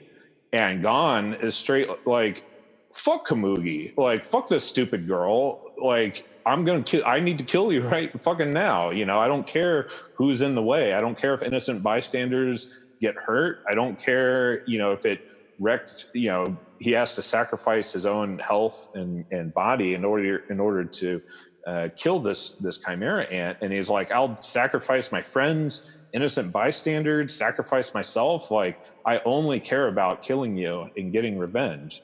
And so we see our hero, our main character, become, this really kind of evil and thoughtless person, where he becomes so fixated on this negative emotion that he forsakes all the positivity in his world. He becomes someone that you would argue, this is not a good person. Good people don't, involve innocent bystanders. Good people don't behave this way. And so we see, our main villain suddenly becomes a relatively likable good guy, and our main hero becomes kind of a not very nice, acting like a bad guy. And I think that nuanced character writing in Chimera Ant Arc is one of the things that makes Chimera Ant Arc such a masterpiece, and is one of the best parts of Hunter x Hunter. So if I was going to say, why is Hunter x Hunter good? It's because of the fantastic character writing of Meruem and Gon in the Chimera Ant Arc. That is my ramble for you. That Gon character switch really got me when I was watching. I was really upset. I was like, this is one of those things where, like, I don't know if this character will come back from that. Yeah. Yeah, and you can't see this if you are not one of the three of us on this video chat, but Geoff's background is the ending scene of Meruem and Komugi passing away together. And that is such a heartbreaking scene. I'm like shedding my manly kaiji tears. Yes. And I'm getting goosebumps thinking about it. Yeah.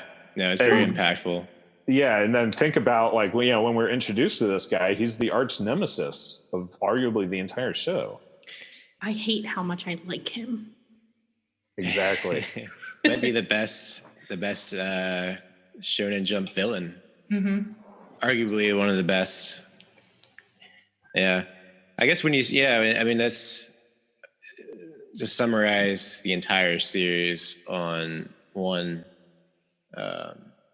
If I were to summarize the show and use this as the basis for the entire show, I don't know if it stands up or stacks up as to carry it, I guess, if that makes sense, to carry the entire show. Yeah. I mean, if you were to summarize it. But I think it is the strongest part of the show. I agree. And I could arguably say this is why I like the show as well. If it had ended here, maybe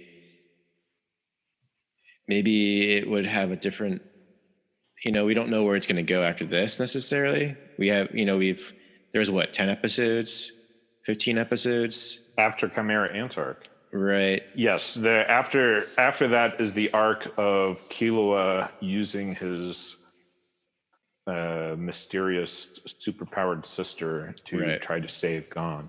Mm-hmm. And simultaneous to that is the new chairman election arc. And so I guess, who knows where this will end. I took a test, by the way, a quiz. Did you take a quiz of which Hunter x Hunter character you are? Oh my gosh, I did. Well, it didn't give me the character. It showed me what nen you are. Yes. Ooh, okay. I did that too. And I got the sister, specialist user. Oh, specialist. I got hold on, let me pull this up. Because I was gonna text you guys and be like, you should take this quiz so we can figure out what our nen abilities would be. But then I was like, no, stop. Don't do that. Mine was transmuter. So I'm transmuter. I mean, I could have guessed that because Hisoka is also a Gemini. I don't know if you guys know this, but I know this. Interesting. But he's also a Gemini, and Hisoka's fucking cool. Oh my god, he's so cool. Pause the show. Dan, you're doing a test. Yeah, okay. How do I get to the test? Do it right now.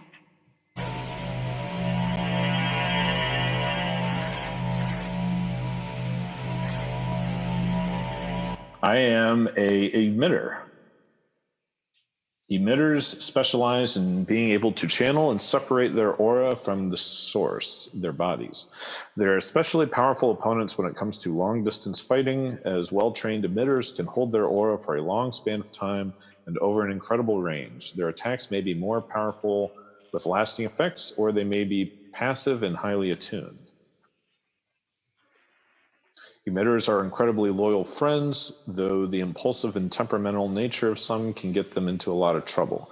They are sincere and earnest in everything that they do. Unlike the logical conjurer, an emitter is more likely to say and do things because they feel as though it is right in their hearts. And the picture is of the doctor guy, whatever his name was. Nice. Yeah, I got a manipulator. Leorio, that was his name. Leorio. Yeah. Oh, Mario's such Oh yeah. such a good boy. Yeah. I would be Leorio. I mean, he's kind of given. It's not like he's given the shaft in Hunter x Hunter, but they seem least concerned with Leorio in comparison to all the other main characters. Mm-hmm. Okay, now it's quiz time. Okay, are we ready for the trivia? Okay, so I have like 3 rounds. Match the Nen ability to the user. So what's going to happen is I am going to say a Nen ability, and then you guys will have to guess whose ability that is. Yeah, we got this. And I guess I don't know. Do you guys Star Platinum. do you guys want to raise your hand or buzz in, say buzz? Oh, we're not collaborating? Oh, we're competing? Yeah, that's what I thought, right? Oh, okay. That's what I figured, right? Oh, okay. Yeah, I wasn't quite sure, but if we do it that way, we'll have to buzz. Yeah, we'll have to buzz in, or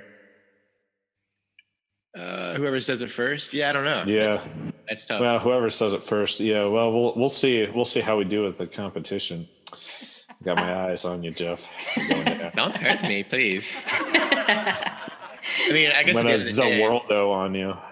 If it's regardless of the competition part, it will open hopefully some discussion. Yeah. Yeah.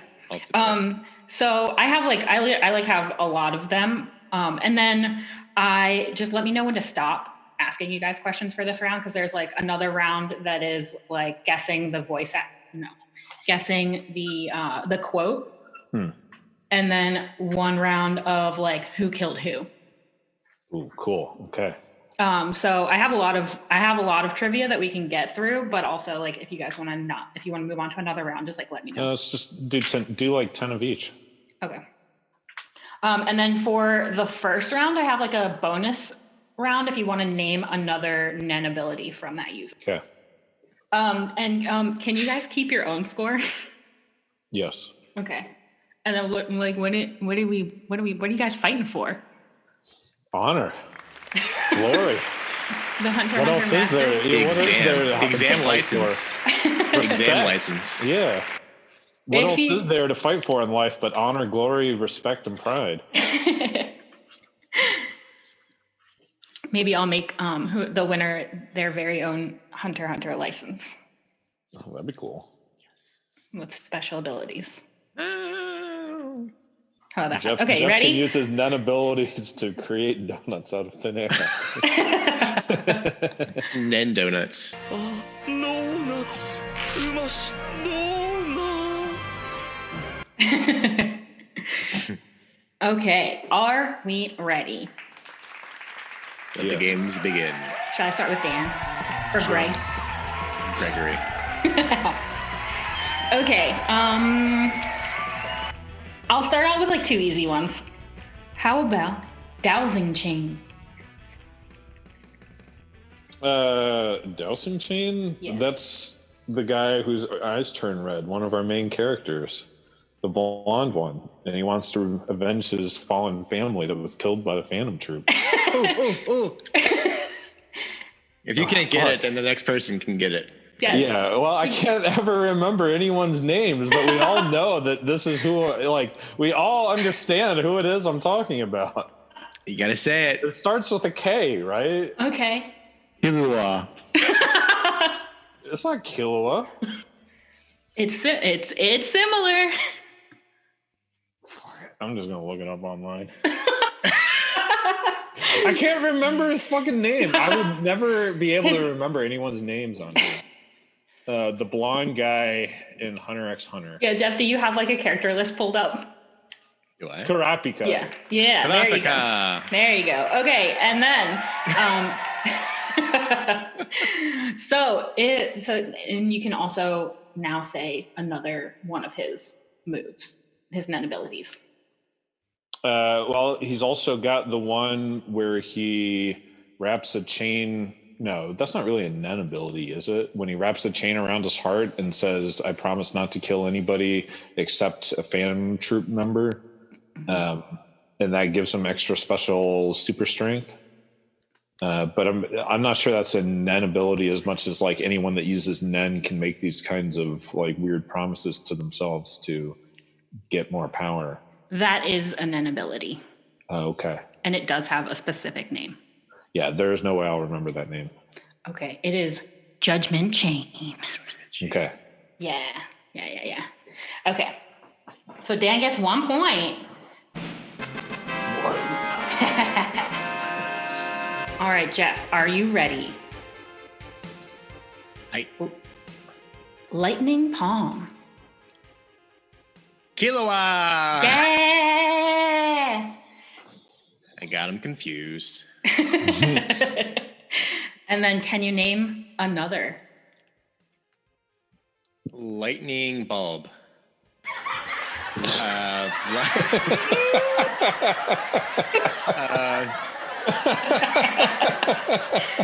Shock collar. Shock collar one. What is he, a rapper? A shot caller?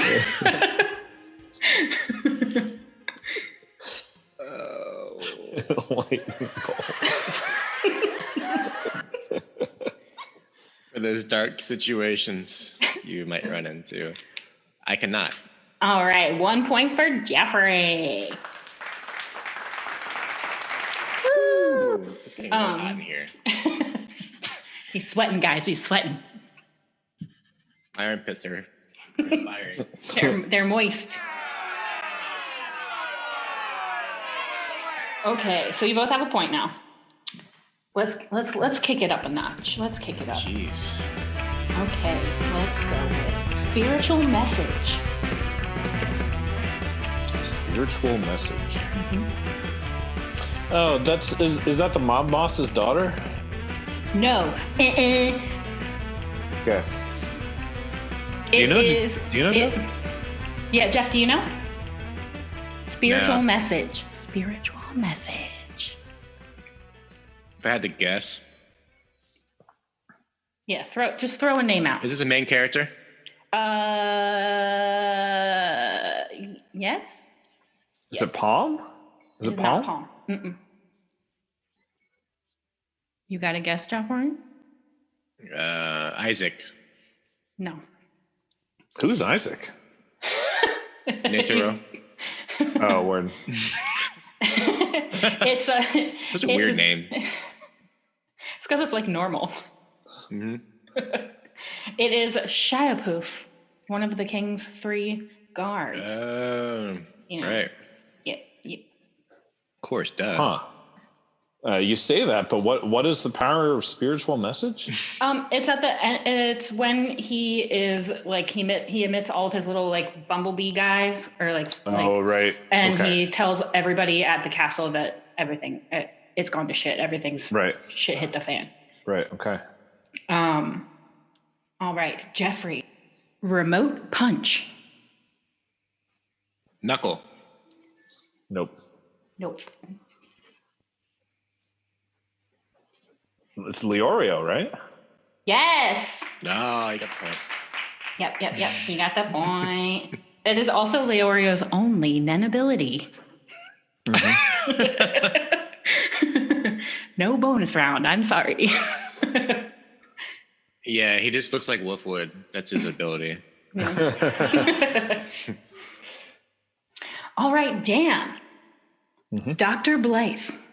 Oh, that's the young woman of the Chimera Ants King's Guard. That's the female Chimera Ant that is kind of looks like a cat, and Dr. Blythe is some weird creature that pops out and heals people.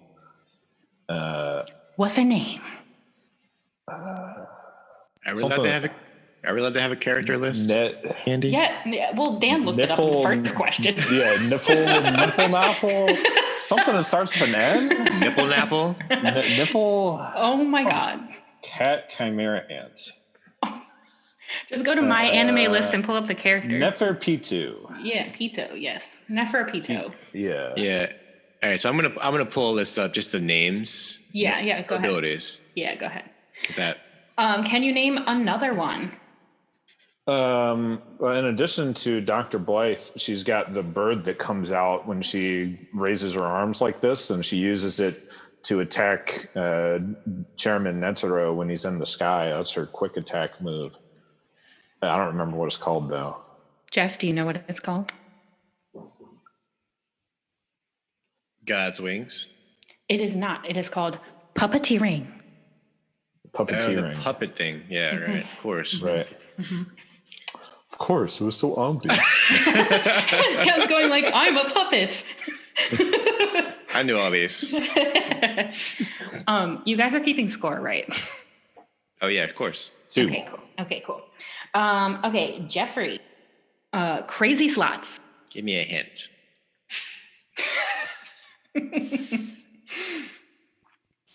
It always gives you a bad roll. I think everybody's gambling a little bit with their lives in this show. Cheetor.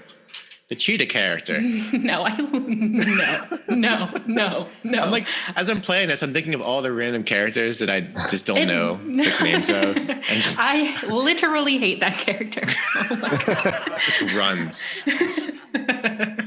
No, these are all pretty main characters to the plot point. Yeah. All right. I'm not tricking no one. I know it. Okay, go ahead, Dan. It's Kite. It is Kite. And whenever he busts out his thing, his little Nen guy is like, and then Kite goes, and no matter what it lands on, Kite goes, oh, it was a bad roll. That's right. Part of his overarching strategy to always keep his opponent on his toes about what he's trying to do, and what power he has. Can you name another? Can you name one of the weapons that comes out? Yeah, the big scythe. The big Yes. scythe that cuts everybody in half with one big swoop. Yep. These are my favorite characters. I love him. Is he really a favorite character? Because you did not know his Nen ability. Well, I remember him now, and I like him a lot. Now that I'm remembering, he's my favorite. I like his scythe. All right, Geoff. We have first hand. First hand.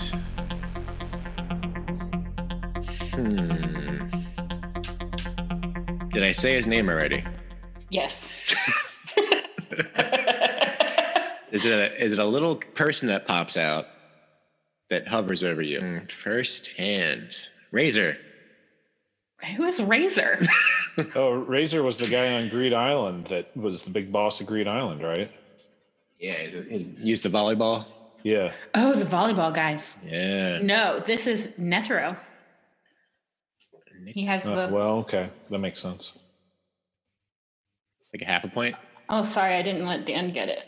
No, it's okay. I didn't know it either. Oh, okay. Cool. My bad. Huh. Okay, so whose turn is it now? Dan's. Okay.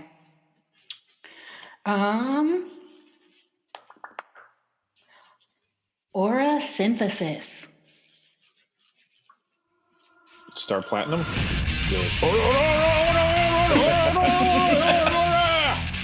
No. I don't know. No, that is not it. Geoff, do you know?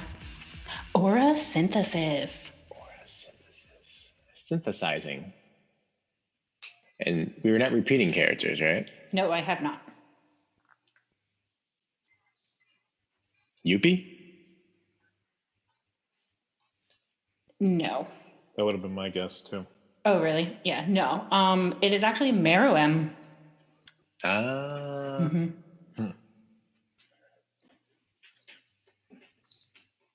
All right, I'm gonna do two little softballs for you. It's Dan's turn, right? Yeah. Okay. No. I think it's Geoff's turn. Oh, Dan. Okay. Okay. We are engaged in this conversation, aren't we?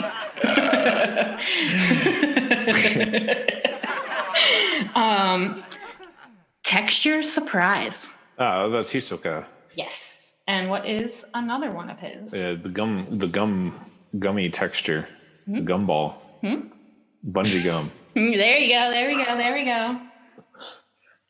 Gunji gun. Geoff. Jaja Ken. Are these made up? You making these No, up? I'm not making these up. Jaja Ken.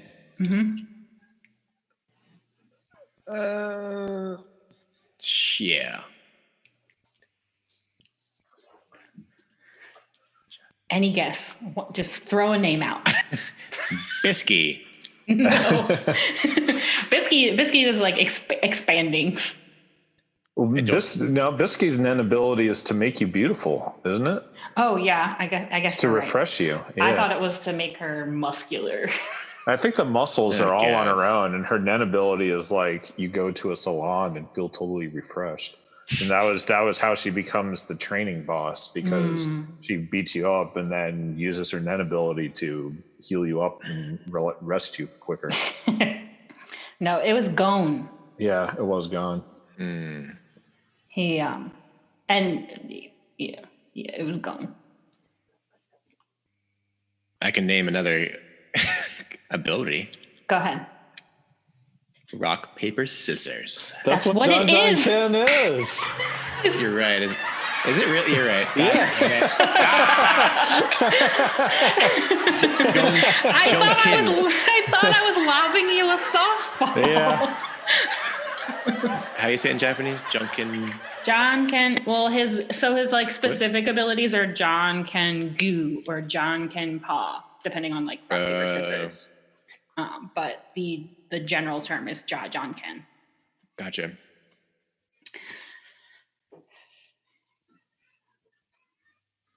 All right, these next couple are going to be a little harder. We have Dan. Lovely Ghost Rider. Lovely Ghost Rider. Yeah, I don't know. Geoff, do you know? Do you want to take a guess? Is it Illumi? It is not Illumi.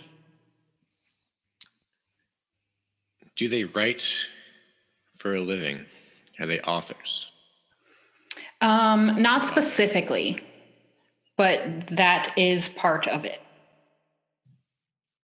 I remember a character writing in a book a lot. What's his Is name? it the mob boss's daughter? Mm-mm. Is it Kroliko? Almost. Krolo? Yes, there you go. There we go. There we go. Can you name another one of his skills? Well, he's got the book, and then he's got the blanket, right? Those are his two things. Yeah, I don't know what any of that shit's called though. He does teleportation. He writes and skill hunter. So the skill hunter is the one in the book where he writes he can like steal your skill. Jeffrey, Chapter 7, Bankruptcy. I couldn't give this to Dan. Just like couldn't. Knuckle. It is Knuckle. Yeah, best character. My man. Yeah, he's great. Knuckle is the one I would invite to the barbecue. The show's cast. He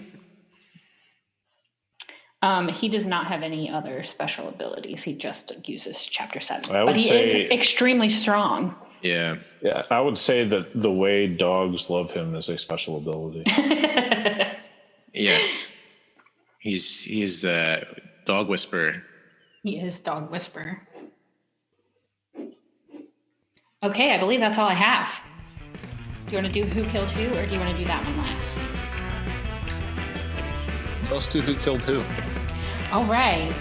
So I have a lot for this, so just like I'll just do 10 Okay. Who ended last round?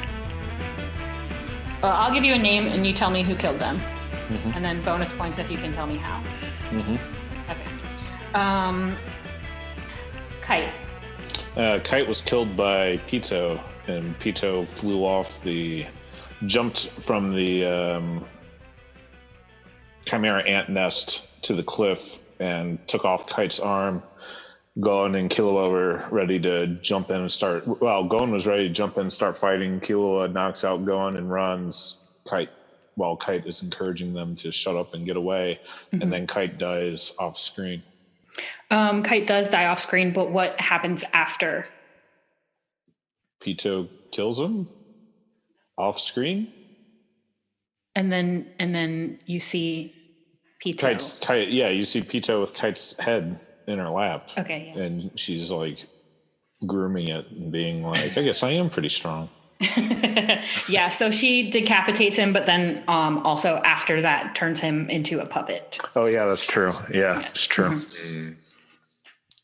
So you got 3 points right there, Dan. That was a pretty good one. Dang, boy. They gave me some of them points. I remember. Yeah, you can have them, Geoff. Thank you. Okay, so let's... Jeffrey, how does Komugi die? Who that again? Komugi.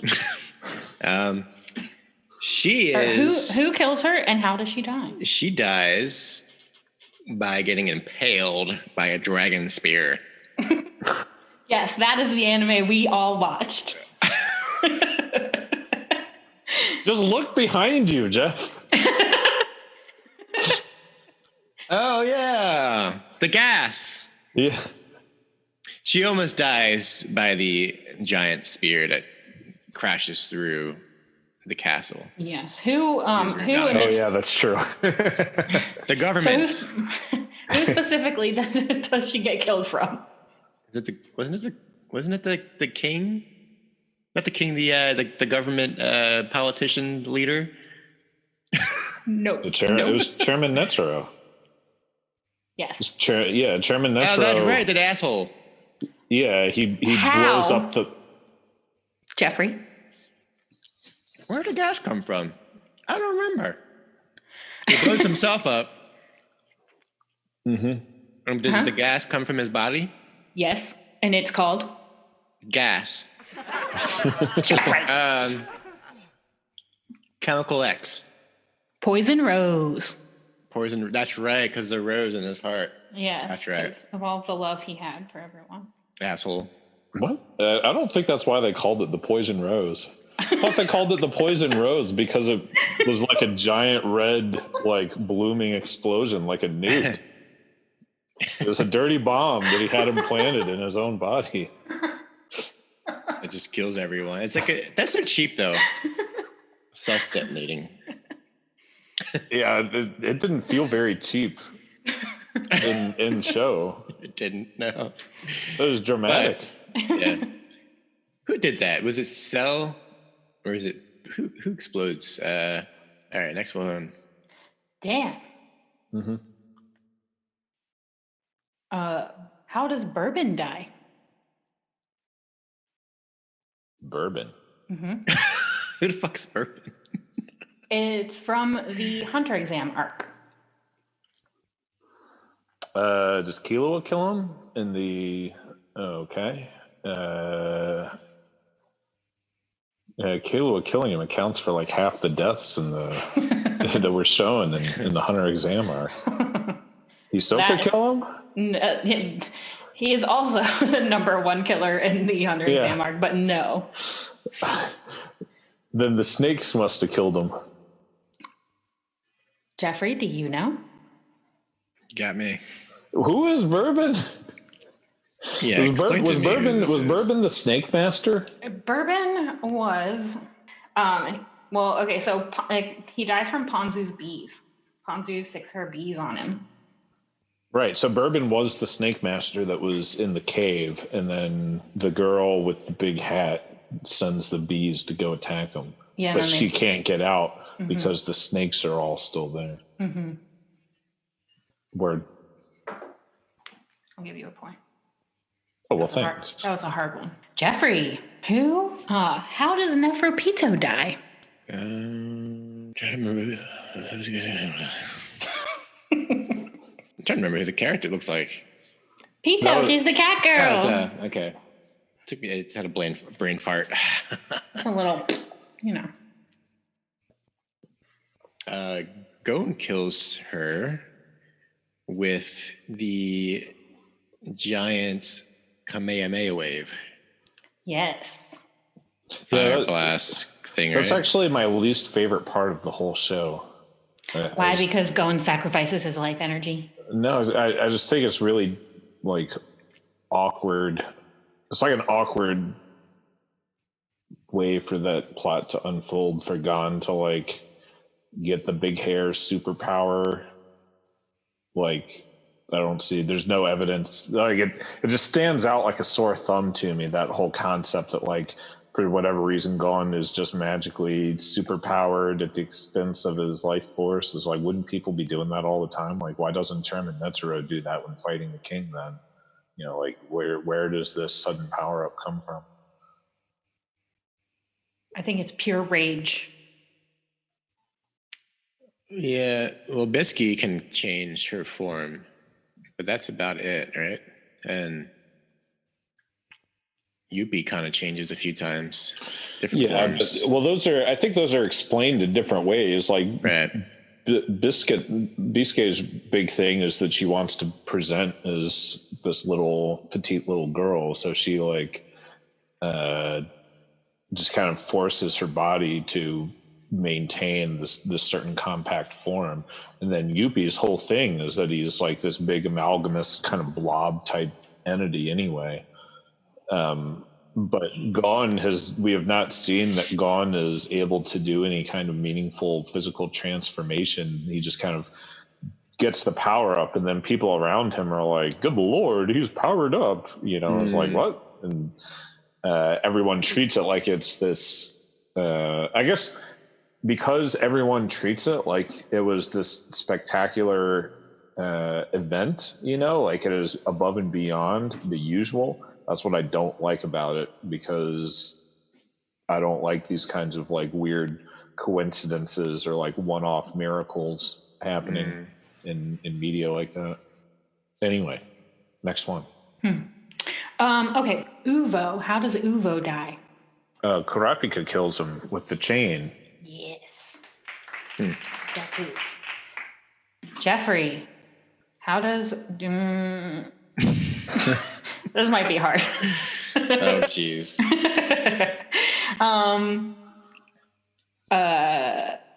Castro. He is from the Heaven's Arena arc. He's got, like, really long, like silver white hair. Oh, word. Yeah, I don't. It's not ringing a bell. He gets killed by Hisoka's cards. Yeah. Yeah. Castro was the guy who was, like, the former room champ, and his special move was to, like, make a copy of himself. But then Hisoka figures out the trick behind it and kills him. Dan. How does Porcupine die? Porcupine? Yeah, it's from the York New City arc. Oh, doesn't Uvo kill him? He's one of the like Beastmen or whatever the fuck they're called. That they're like the Mafia's elite assassin group, and they send them against the Phantom Troop, and then Uvo's like, I'm gonna kill every single one of you guys. Everybody else, you know, just go play cards and chill while I take care of business. And then Uvo, like, Porcupine guy would have been the guy with, I'm guessing it's the guy with the hair, and he uses his hair as, like, a physical buffer so that he can't take physical damage. But then Uvo, like, yells in his ear so loud that it breaks his brain. Yes. It ruptures his eardrum and kills him. Yeah. Ow. Painful. All right, Jeffrey.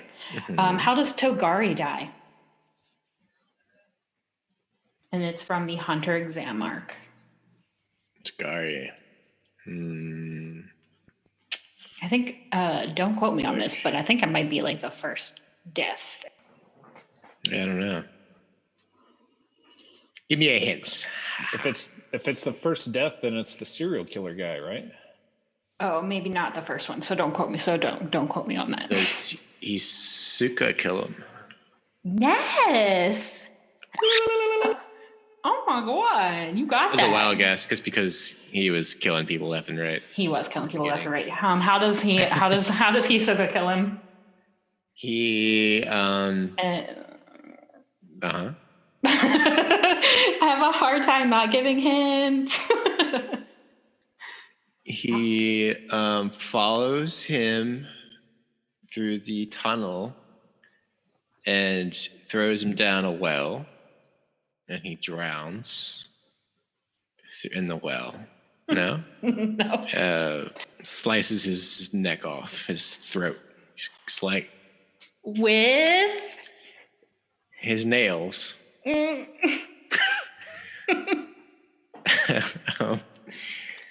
Doesn't he? Oh, his card. He's using cards. No. No. Deck of cards. No. Okay. No, he's a knife user, and Hisoka decapitates him with his own throwing knives. Oh shit. Yeah. Oh yeah. I remember. That is brutal, man. When they're in the maze, Hisoka is so brutal. That guy steps to Hisoka and was like, "Oh, you killed my friend, so I'm going to kill you." And then he throws the knife, and Hisoka like catches the knife and throws it back at him or something. I remember. Okay, so you each have one more. Okay. Okay, Dan. Mm-hmm. I guess, I'll just throw y'all bones. How does Meruem die? Oh, well, he dies from the poison gas as well, just like Komugi. Yes, he does. Who? From Chairman Netero. Yep. Okay. Cool. And Jeffrey, how does Netero die? This is a trick question. No. Doesn't he self-detonate? He does. Jisatsu. Chairman Netero is killed by Chairman Netero.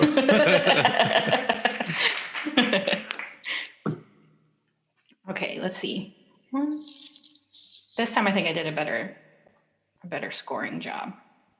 Okay, so the next round is going to be who said that? And you're going to have to guess the person that said the quote. Yeah. I only have 6 of these for each, like 6 each for you. Or should I just do 5? Just do 5, yeah. 10, okay, cool. Yeah. Hold on 1 second then. Okay, are you ready, Dan? Yes.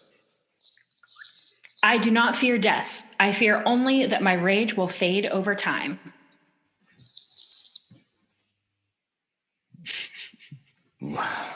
Somehow I thought these were going to be easy, but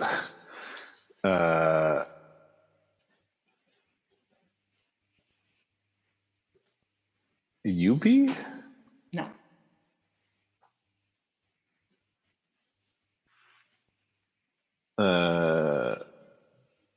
Kurapika? Yes. Okay. Jeffrey, when I say it doesn't hurt me, that means I can bear it. You got me. Okay. Killua? Yes. God damn it, Dan. Killua. He says it when he's getting whipped by his brother? I think it's like when he realizes his lightning power, because his lightning power like hurts him to use at first. Oh yeah, okay. Dan. Yeah. Whenever humans encounter the unknown, they tend to lose perspective. Oh yeah, that's the guy with glasses that makes the teleportation portals. He's Netero's assistant in Chimera Ant. I don't remember his name. Portal Boy. Yeah. All right. Portal guy. Hunter x Hunter. Banana. Nav. Nav, yes. What about banana? There's no banana. There is a Yeah, there biscuit. is. There's Is a there? banana and a There's a banana? cocoa and a cult. All kinds of weird names in this. Oh my god. Who the fuck is Banana? Yeah, Banana. They are. It's like a supporting. Is that supposed to be character. Kite's crew? I bet it's Kite's crew that he's wandering around the outback with. Yeah. Do they wear overalls? Yeah. The overall person. I just saw them. I was like looking at all the characters that I totally just. Lynn. What's Lynn? Are you ready for your quote, Geoff? Let's do it. Human potential for evolution is limitless. King. Although that is a good guess. I think it's said to the king, isn't it? Yes.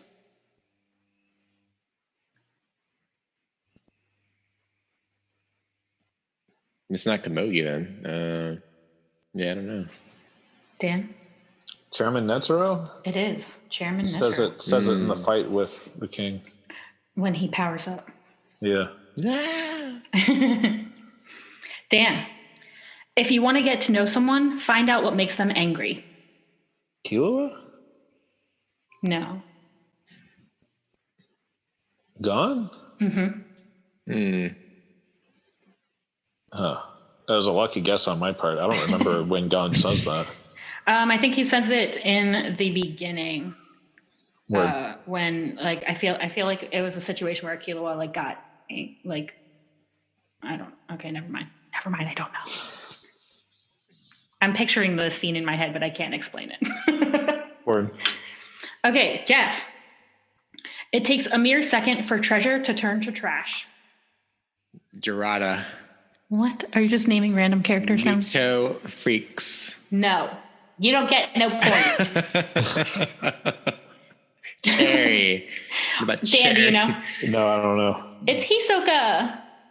Oh, word. Ah. It's a very Hisoka thing to say. Isn't it? Hmm. I was also I was just thinking about the episode where in the original Hunter x Hunter where Gon and Killua are like walking the path and Hisoka's behind them and he's talking about their butts. Yeah, Hisoka's a little hornball. Like I think in the original manga, there's a scene where he's jacking off in a closet too. Damn Hisoka. Why are you so Jesus. violent? And Repressed horny. sexuality. And horny. Okay, Geoff. When I ignore a friend, I have the ability to help. Wouldn't I be Sorry, let me try that one again. I'm doing a lot of talking right now. Okay. When I ignore a friend, I have the ability to help. Wouldn't I be betraying him? The main character? Yes. Help a friend. And we're not repeating names. We are repeating in this one. Oh, jeez. My bad. Gone. It's not It's- gone. I'm going to It's say not Gone. Canary because that's one of my favorite characters. In Who's this. Canary? Exactly. No. Exactly. Dan, One of do the you only know? black characters in the show. Really? Mhm. Oh yeah, Canary was Killua's one of the house staff of the Zoldyck family. Oh, yeah. So who said that quote? If it's not gone, was it Knuckle? No. Jeffrey, Kite? no. Geoff, you almost said it. Killua. It was Killua. Oh. I knew it all along. I wouldn't have guessed that. It's when he's talking about saving Gon at the end. Okay, Dan. An apology is a promise to do things differently next time and to keep that promise. This one might be hard. Is it Kite? No. But you're in the same wheelhouse. It's Jing Freaks. Yes. Yeah. Yeah. Doesn't he say it like right at the very end, like when they're on the big tree? Yeah, I really like that quote from Hunter x Hunter. So wholesome. Yeah. All right, Geoff. Anyone who's risked their life with you is a friend. Sounds like another Gon quote. I don't know. Knuckle. It is Knuckle. That was going to be my guess too. Hell yeah. Knuckle, he's so wise. Well, we are repeating names. I was like, why not? I'm just going to repeat the same names over and over again. Well, I only picked from like the same characters. All right, next quote. I will defeat you. I love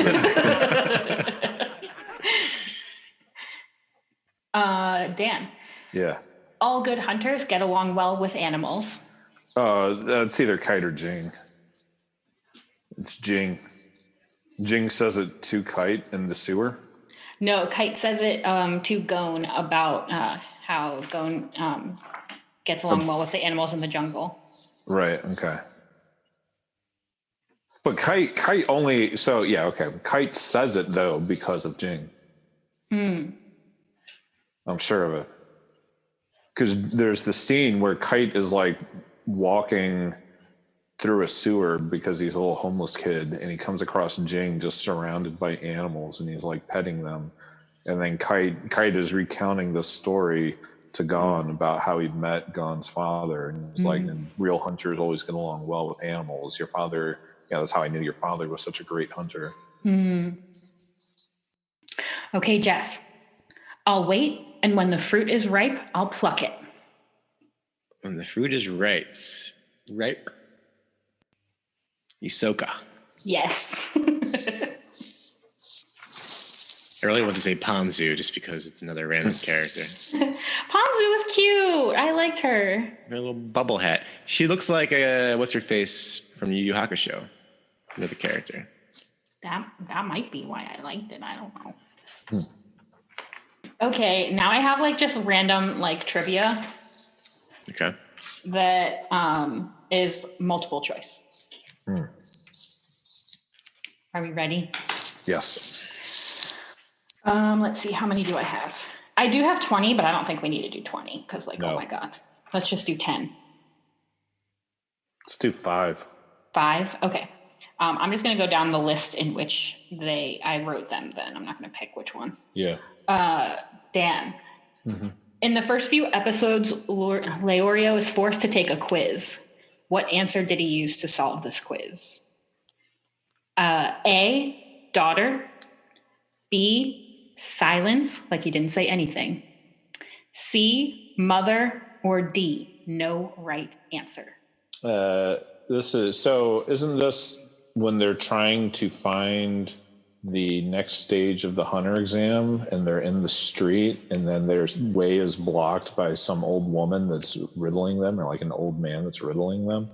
But then the answer isn't D, that there is no right answer, and it was like a trick question? It is a trick question, but he doesn't say anything. Oh, okay. Word. Geoff, in the fourth phase of the hunter exam, there was a unique species of butterfly. What did they do?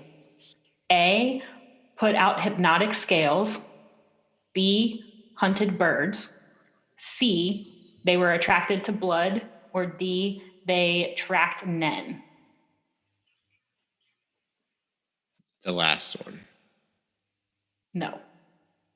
They were attracted to blood. Blood. That's Blood sucking. I was gonna say that originally too. The blood suckers.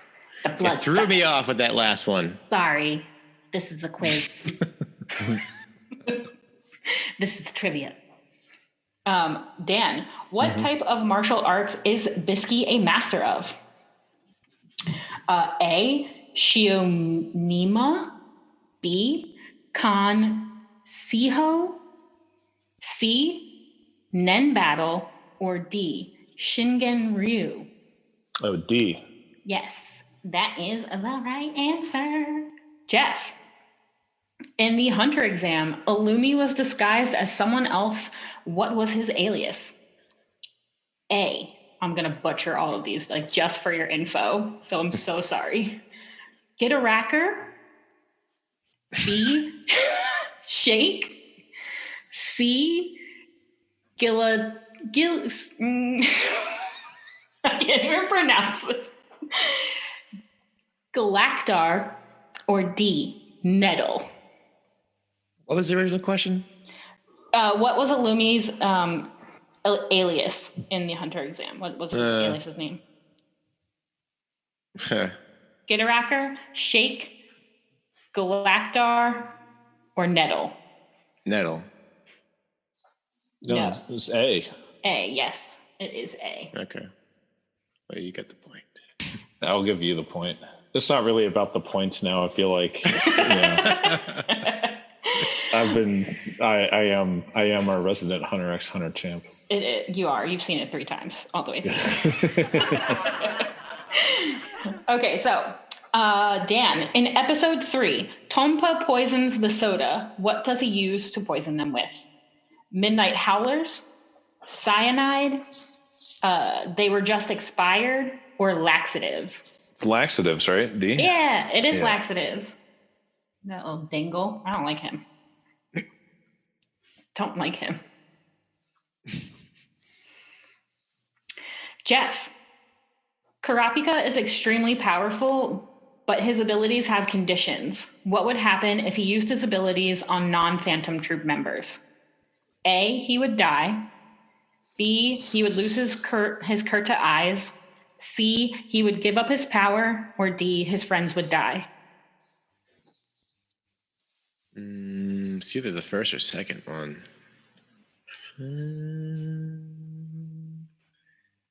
I think he loses his eyeballs. He dies. Yes, he dies. He would die. That is the condition. I remember him being very protective about the whole his clan's eyes, right? They're very yeah. He was trying to collect the remaining eyes that had been like on the black market. right. Yeah, because there's Special eyeballs. Dan, there was a wrestler that failed during the second phase of the exam. What was the wrestler's name?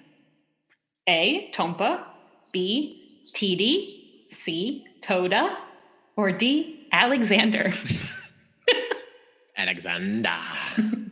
There was a wrestler that failed on the second stage. A wrestler that was trying to be a hunter, and he failed. Mm-hmm. Sure, it wasn't D. Alexander. Mm-mm. It was Toda. Toda. Okay. Toda. Yeah. He's cool. I like his character design. In the first exam, Geoff, this is for you. In the first exam, they ran for a while. How far did they actually run? 50 kilometers, 80 kilometers, 40 kilometers, or 120 kilometers? Yeah, 50 kilometers. 120 kilometers. No, it was 80 kilometers. 80. Yeah. Okay. Not even in anime could they run 120 kilometers. I mean, I was like, man, I could never run this long, and I ran track. Yeah. How many miles is that? 3? No. 3.5? No, it's like not. It's less than the amount of kilometers.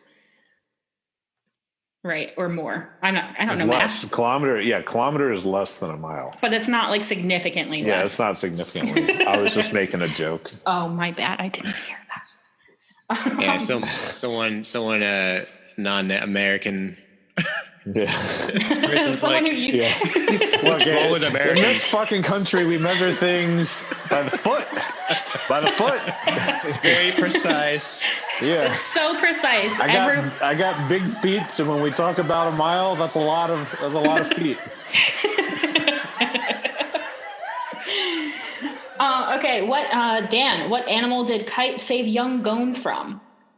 A platypus bear? A turtle fox? A fox bear mother? Or a platypus turtle? It was a fox bear mother. It was a fox bear mother. Platypus. I don't know. I didn't make these questions up. I just ripped them off the You grew up in internet. Australia, didn't you know? Okay, Geoff. In Greed Island, there's a rare card that can heal any injuries. What is that card called? A, Sweat of the Worthy. B, Tears of God. C, Heavenly Arena. Or D, Breath of Archangel. Heavenly Arena. What? I thought the multiple choice would make it easier. I just went with the one that sounded pretty. Oh, it's Breath of Breath of the Archangel. Archangel. Yeah, Of course. that one I did know. When I looked, I was like, bitch, I know this answer. Heaven's Arena is where they're fighting. It's the tower they fight in. Is Heaven's Arena, right? Yeah. Mm-hmm. Okay, Yeah. do we want to play Desert Island? Sure. Or do we have enough content for Geoff to edit? Oh, we got more than enough content, but Yeah. Okay, so We- Desert Island is I'll just tell you the premise of the game. So I'm thinking on a desert island, you want to wait. Can you edit that part out? Can I start over? Yeah. So- Take two. So how you play Desert Island is I'm going to give you two people, but they'll have conditions, and you can only take one of the people with you on a deserted island to help you survive. So it's just you and this one other person, but they'll have conditions that make them unbearable to be around for the length of the time that you would be on a deserted island. yeah, 3 years according to Lost, right? Yeah, apparently. It was all a dream. Okay, so this is you guys can just answer. We can logically think these ones out, and they might be funny or they might not. I don't know.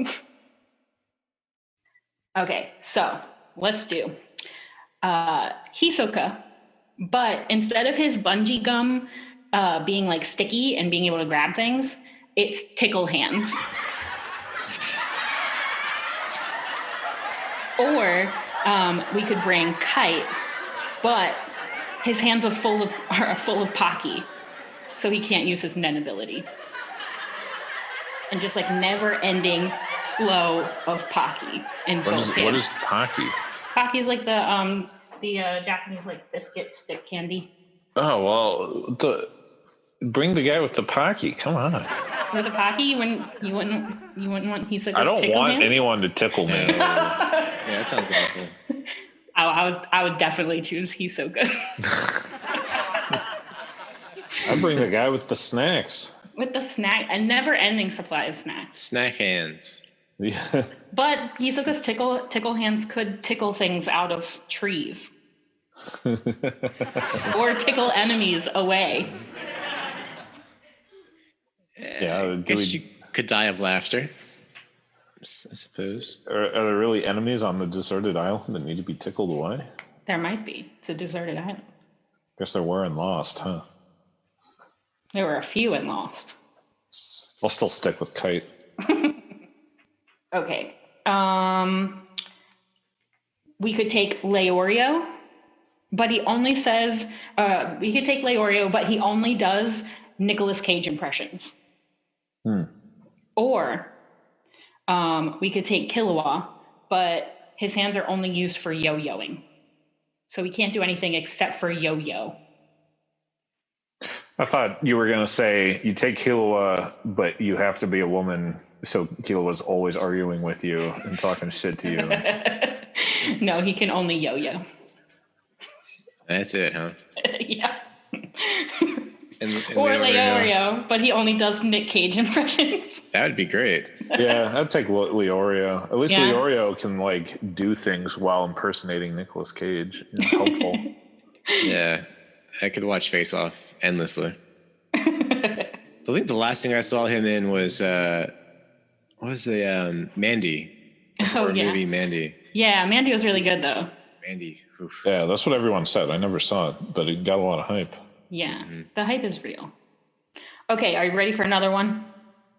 Yeah, last one. Okay. Kurapika, and he can use any of his nen abilities, but he smells so bad. Like really bad. Or Netero, but he can't use his nen abilities, and the only thing he wears is a diaper that emits a GPS signal. So it's not like GPS navigation, but he just emits a GPS signal. So potentially, maybe you guys could be found. Yeah, well, take Netero so you can get found. That would be the most pragmatic. But I don't think it's so bad of like, dude, I smell bad too. Who cares if Kurapika smells bad? Yeah. It's fine. We can stink together. Yeah, it's all good. I would take either of them. But I guess the correct answer is take Netero so you can get found. Yeah, potentially. Maybe not, though. Are there any vulgar situations? I do have one vulgar one if you want. Okay, so like, do you guys know what the penis game is? Yes. Yell the penis louder and louder, yeah. Yes, so you could take Gon, but the only thing that he does is play the penis game. Or we could take Knuckle. Yeah, take Knuckle. But he only can move in like exercise movements, so hit exercise movements. So like he can only do like burpees or like lunges.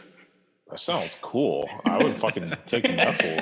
I could get buff with Knuckle. Just do what he's doing to, get, it's a good exercise routine. Penis.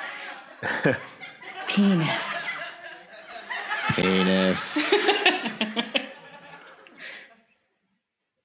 So just yell it real loud so Kara can wonder what it is you're doing. R.I.P. headphone users, we're so sorry. I'll have to really edit that out because it's going to be like clipping maximal dB. Yeah, that's the concern. I kind of remember that happening at a convention once. What, people yelling penis really loud? Yeah. It's kind of like Marilyn Manson removing one of their ribs. Like everybody knows this shit. If somebody just is like yelling penis loudly in public, it's like whatever, man. Everybody's done that at some point. Who cares? It's not impressive. I'd like to know the origins of the penis game, though. What's the lore? What's the lore behind the penis game? Yeah, I guess. Yeah, who was the first person to think?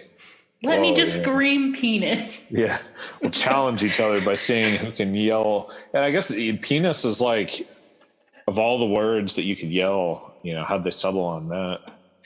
Have that become the sticking one, Yeah. Hey Siri, who created the penis game? I don't know what you mean by, hey Siri, who created the penis game? Dang it, Siri. Search for it. Jeffrey, turn your safe Siri off. Yeah. All right. I think it's time for dinner. I think that was a long one, guys. Woo. Goodness. Can we ever shut the fuck up? Yeah. Someday we'll have to figure out how to be like less chatty as a friend group and actually do something a reasonable amount of time. But this is just so enjoyable. I like chatting with my friends. Yeah, exactly. It really is fun to make this kind of stuff. We hope you enjoyed that episode, and super shouts out to Christella for suggesting that we talk about Hunter x Hunter in this episode. Continue the conversation and leave us a message on any of our social media platforms at the Otaku Host Club, and be sure to check out our website, theotakuhostclub.com. If there is a topic or anime that you would like us to discuss on our podcast, be sure to check out our Discord. The links will be in the description of whatever platform you're listening to this on. And until next time, matane!